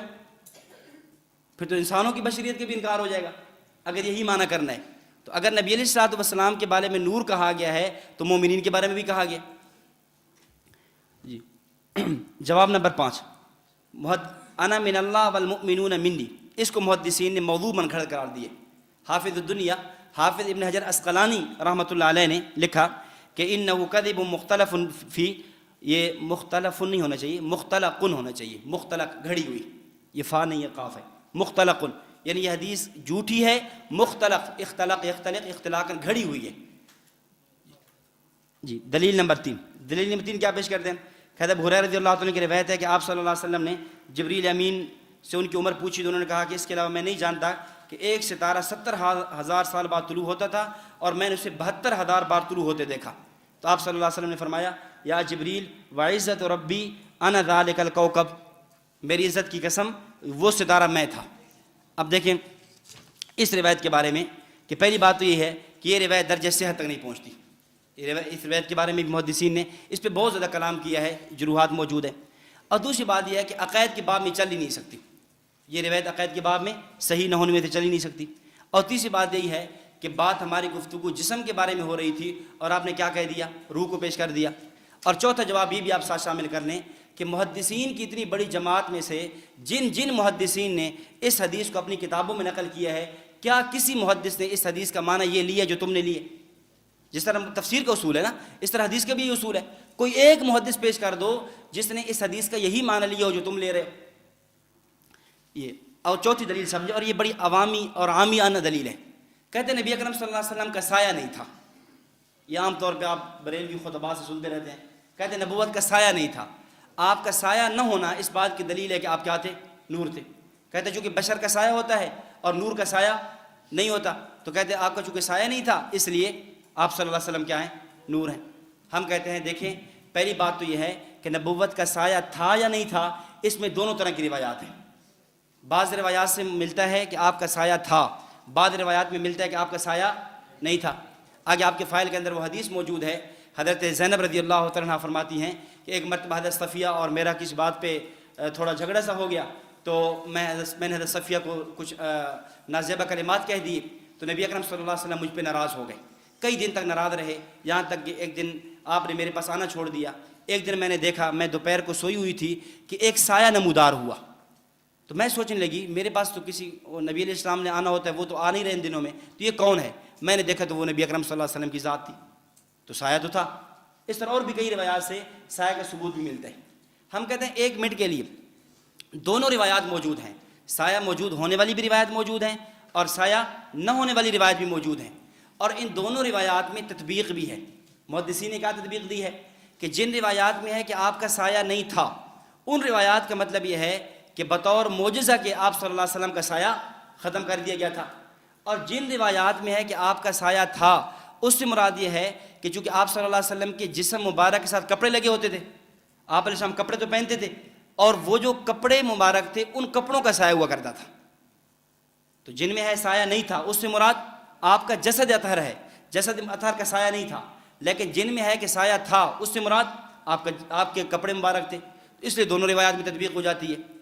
ایک بات۔ دوسری بات یہ ہے کہ 1 منٹ کے لیے ہم تسلیم کر بھی لیں کہ سایہ نہیں تھا، سایہ نہیں تھا، تو کیا نور کا سایہ نہیں ہوتا؟ یہ تمہارا اصول یہی ہے نا کہ نبی اکرم صلی اللہ علیہ وسلم کا سایہ نہیں تھا تو آپ نور ہوئے، اس لیے کہ نور کا سایہ نہیں ہوتا۔ ہم احادیث پیش کر دیتے ہیں کہ کتنی نورانی چیزیں بھی ہیں ان کا سایہ موجود ہے۔ صحیح بخاری کی روایت، نبی اکرم صلی اللہ علیہ وسلم نے فرمایا سبعۃ یظلھم اللہ فی ظلہ یوم لا ظل الا ظلہ، 7 چیزیں ایسی ہیں جو اللہ تعالیٰ کے عرش کے سائے میں ہوں گے جس دن کسی کا سایہ نہیں ہوگا۔ اب عرش نورانی چیز ہے، یہاں عرش کا سایہ ثابت ہو رہا ہے، تو یہ کہنا کہ نور کا سایہ نہیں، یہ تمہارا اصول ہی غلط ہے سرے سے۔ تو 2 جواب سمجھ آ گئے۔ پہلی بات تو ہے کہ روایات کا اختلاف ہے، کہ روایات دونوں طرح کی ہیں، ہم نے دونوں روایت میں تطبیق دے دی ہے۔ نمبر 2، اگر 1 منٹ کے لیے آپ کے اصول کو مان بھی لیے جائے تب بھی آپ کا اصول ہی غلط ہے، بنیاد ہی غلط ہے۔ تو یہ جو جتنے ان حضرات کے شبہات تھے وہ سارے آپ کے سامنے میں نے پیش کر دیے۔ اچھا، ایک جو عامیانہ شبہ ہے نا، ایک بتی کی تقریر چل رہی تھی، وہ کہہ رہا تھا عوام کو، کہتے ہیں آپ کو پتہ ہے سب سے پہلے نبی کو بشر کس نے کہا؟ اب یہ عامیانہ تقریریں ہوتی ہیں لوگوں کو نا عقائد کو برباد کرنے کے لیے، کہ نبی علیہ السلام کو سب سے پہلے بشر کس نے کہا؟ اب انہوں نے پھر وہ آیات پیش کی کہ شیطان نے آپ کو بشر کہا۔ شیطان نے کہا نا، جب فرمایا کہ اسجدوا لآدم، آدم کو سجدہ کرو، انہوں نے کہا میں سجدہ نہیں کرتا، کیوں؟ خلقتہ من نار خلقتنی من نار وخلقتہ من طین، یا اللہ یہ جو بشر ہے، یہ انسان ہے، تو نے اس کو مٹی سے پیدا کیا ہے، اور مجھے آپ نے جو ہے آگ سے پیدا کیا ہے، چونکہ آگ مٹی سے افضل ہوتی ہے لہذا میں اس کو سجدہ نہیں کرتا۔ اب کہتا ہے کہ سب سے پہلے نبوت کو بشر کس نے کہا؟ شیطان نے کہا ہے، اور پھر کہنے لگا اب آپ دیکھ لو اس زمانے میں نبی کو بشر کہنے والے کون ہیں؟ دیوبندی وہابی ہے نا، پھر وہ فٹ ہمارے اوپر کر دیا۔ ہم کہتے ہیں کہ آپ یہ بتائیں کہ سب سے پہلے نبی کو بشر کس نے کہا؟ شیطان نے کہا نا، شیطان نے۔ اب سوال یہ ہے شیطان نے جو نبی کو بشر کہا نبوت کی حقارت کے پیش نظر، یا نبی کو بشریت کو حقیر سمجھتے ہوئے، یا بشریت کی تعظیم کرتے ہوئے؟ حقیر سمجھتے ہوئے۔ اب ہمارا سوال یہ ہے کہ تم نبی یہ جو بشریت کی تحقیر سب سے پہلے کیا کس نے کی ہے؟ شیطان نے کی ہے، اور آج دیکھ لو بشریت کی تحقیر تم کر رہے ہو یا ہم کر رہے ہیں؟ بشریت کی تحقیر جو ہے تم کر رہے ہو ہم کر رہے ہیں۔ تو یعنی جو دلیل انہوں نے پیش کی تھی ہم اسی پر لٹا دیا۔ بشریت کی تحقیر تو تم نے کی ہے، تم کہہ رہے ہو کہ نہیں بشر حقارت والی چیز ہے، ہم نبی کے لیے بشر کے قائل نہیں ہیں۔ یہی تو فرق ہے مشرکین مکہ اور مشرکین پاکستان میں۔ انہوں نے کیا کہا تھا؟ انہوں نے کہا تھا کہ نبوت اور بشریت جمع ہو جائیں۔ وَمَا مَنَعَ النَّاسَ أَن يُؤْمِنُوا إِذْ جَاءَهُمُ الْهُدَىٰ إِلَّا أَن قَالُوا أَبْعَثَ اللَّهُ بَشَرًا رَسُولًا۔ یہ کیسے ہو سکتا ہے کہ اللہ جو نا بشر کو نبی بنا کر بھیجے؟ وہ کہہ رہے تھے نبوت اور بشریت جمع نہیں ہو سکتی۔ بھئی آپ بشر ہیں نبی نہیں، وہ یہ کہہ رہے تھے، اور یہ کیا کہہ رہے ہیں؟ آپ نبی ہیں بشر نہیں۔ دونوں کی بنیاد ایک ہی کھڑی ہے۔ اب اس پہ آپ دلیل دیکھ لیں، اہل سنت والجماعت کے دلیل میں قرآن کریم بھی موجود ہے، احادیث بھی موجود ہے۔ اصل میں جو کہ وقت مختصر ہوتا ہے، ظاہر ہے اب ایک فائل ہے جو ہم تخصص کے اندر وہ کئی دنوں میں پڑھاتے ہیں، اب وہ یہاں ایک ہی نشست میں ختم کرانی ہوتی ہے، تو زیادہ اس پہ زور دیا جاتا ہے تاکہ تنقید سمجھ آ جائے، تنقید سمجھ آ جائے، گفتگو کا طرز سمجھ آ جائے، جو ان کے اہم اشکالات اور شبہات ہیں وہ ہمارے سامنے آ جائیں۔ باقی اس پر جو دلائل ہیں وہ کچھ فائل کے اندر بھی موجود ہیں، کتابوں میں مل جاتے ہیں۔ اب قرآن کریم میں آپ دیکھتے چلے جائیں، یہ ہمارا دعویٰ، ہم دعویٰ اگر لکھنا پڑے مناظرے کے اندر کیسے لکھیں گے کہ آپ صلی اللہ علیہ وسلم اور دیگر انبیاء کرام کا مادہ خلقت مٹی ہے، نور نہیں۔ مادہ خلقت کیا ہے؟ مٹی ہے، نور نہیں۔ اور نبی پاک صلی اللہ علیہ وسلم صفات کریمہ کے اعتبار سے نور علی نور ہیں. صفات کریمہ کے اعتبار سے کیا ہیں؟ نور علی نور ہیں. دیکھیں دلیل نمبر 1 وما ارسلنا من قبلک الا رجالا نوحی الیہم من اہل القری. یہاں رجال کا لفظ فرمایا گیا. وَإِذْ قَالَ رَبُّكَ لِلْمَلَائِكَةِ إِنِّي خَالِقٌ بَشَرًا, بشر کا لفظ ہے. قَالَ سُبْحَانَ رَبِّي هَلْ كُنْتُ إِلَّا بَشَرًا رَسُولًا, بشر کا لفظ. اللہ یصطفی من الملائکۃ رسلا ومن الناس, اللہ تعالیٰ جو فرشتے اور انسانوں میں سے رسول کو انتخاب کرتا ہے. اور قل انما انا بشر مثلکم. توجہ رکھنا, یہاں ایک علمی شبہ میں پیش کرتا چلوں. بعض بریلوی پیش کرتے ہیں کہ اس آیت کی تفسیر میں حضرت شیخ عبدالحق محدث دہلوی رحمۃ اللہ علیہ نے مدارج النبوہ میں لکھا کہ انما انا بشر مثلکم, کہ میں تمہاری طرح بشر ہوں. وہ فرماتے ہیں یہ نبی کو بشر کہنا یہ متشابہات میں سے ہے. نبی کو بشر کہنا متشابہات میں سے ہے, اس لیے نبی کو بشر نہیں کہنا چاہیے. یعنی اگلا جملہ ان کا ہے. حضرت شیخ عبدالحق محدث دہلوی نے صرف اتنا لکھا ہے کہ نبی کو بشر کہنا, بشر مثلکم, بشر کہنا متشابہات میں سے. اب دیکھیں اس کا جواب سمجھیں. دیکھیں شیخ عبدالحق محدث دہلوی رحمہ اللہ کی پوری بات پڑھیں تو اس کا خلاصہ نچوڑ یہ ہے. حضرت یہ فرما رہے ہیں کہ دو چیزیں ہیں, ایک ہے نبی کا بشر ہونا, ایک ہے نبی کا بشر مثلنا ہونا. ایک ہے نبی کا بشر ہونا, ایک ہے بشر مثلنا ہونا. فرمایا بشر ہونا تو نصوص قاطعہ سے ثابت ہے. ہاں بشر مثلنا, ہماری طرح بشر ہیں, ہمارے جیسے بشر ہیں. فرمایا یہ متشابہات میں سے. بشر تو ہیں, اس میں تو کوئی شک نہیں ہے, یہ تو نصوص قطعیہ سے ثابت ہے. ہاں آپ کو فرمایا نا ہماری طرح بشر ہیں, وہ متشابہات میں سے ہیں. اس لیے کہ ان امتی کا جو مادہ تخلیق ہے وہ مٹی ہے, زمینی مٹی ہے, اور نبی کا جو مادہ خلقت ہے وہ جنت کی مٹی ہے.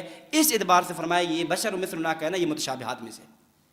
اب بات پوری پڑھیں تو وہ حضرت شیخ عبدالحق محدث دہلوی رحمہ اللہ کا موقف ہمارے یعنی ہماری تائید میں کھڑا ہے, نہ کہ ان کی تائید میں.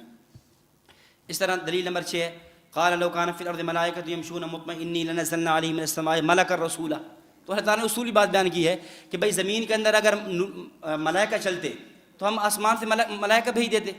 چونکہ زمین میں چل کون رہا ہے؟ انسان چل رہے ہیں, تو نبی بھی کون سا آئے گا؟ انسانوں میں سے آئے گا. حضرت عائشہ رضی اللہ تعالیٰ فرماتی ہیں کان بشرا من البشر, آپ بشر تھے.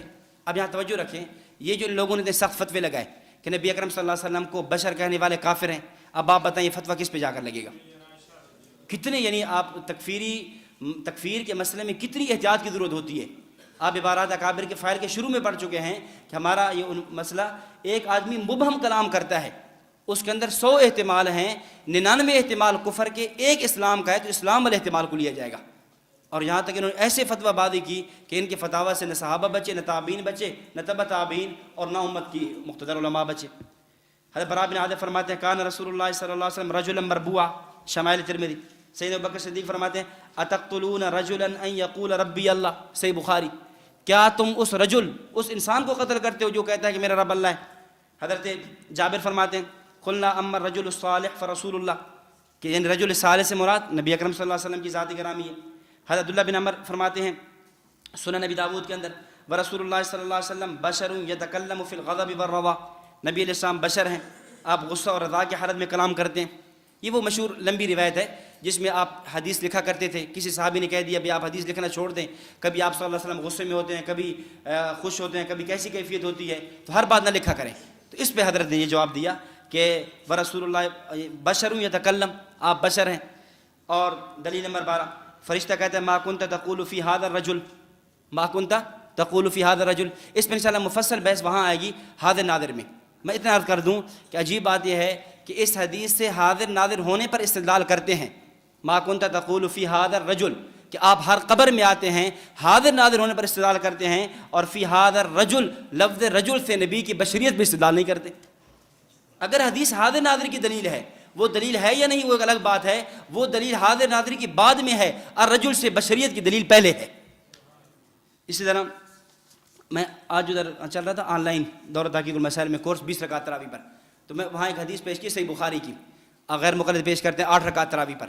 حضرت عائشہ رضی اللہ تعالیٰ فرماتی ہیں کہ نبی اکرم صلی اللہ علیہ وسلم یصلی 8 رکعات لا تسأل عن حسنہن و طولہن, آپ 8 رکعت تراویح پڑھاتے, آپ اس کے جو نا حسن اور اس کے خشوع خضوع کے بارے میں سوال نہ کریں. پھر فرمایا پھر ثم یصلی 3 رکعات, پھر 3 رکعت وتر پڑھتے. اب دیکھیں اس حدیث کے اندر 2 باتیں. نمبر 1, نبی اکرم صلی اللہ علیہ وسلم 8 رکعت پڑھتے اور پھر 3 رکعت پڑھتے.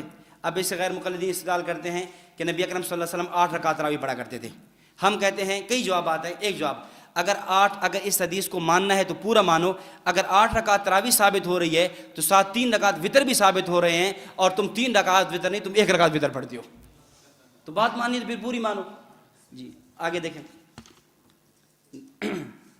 تو یہ دلیل آپ کے سامنے آ گئے. اس کے بعد جو ہے یہ چند دلیل آپ کے سایہ ہونے پر، اس پہ میں گفتگو کر چکا ہوں کہ بعض روایات میں آپ کا سایہ ہے بھی صحیح اور بعض روایات میں سایہ نہیں بھی ہے، دونوں طرح کی موجود ہیں.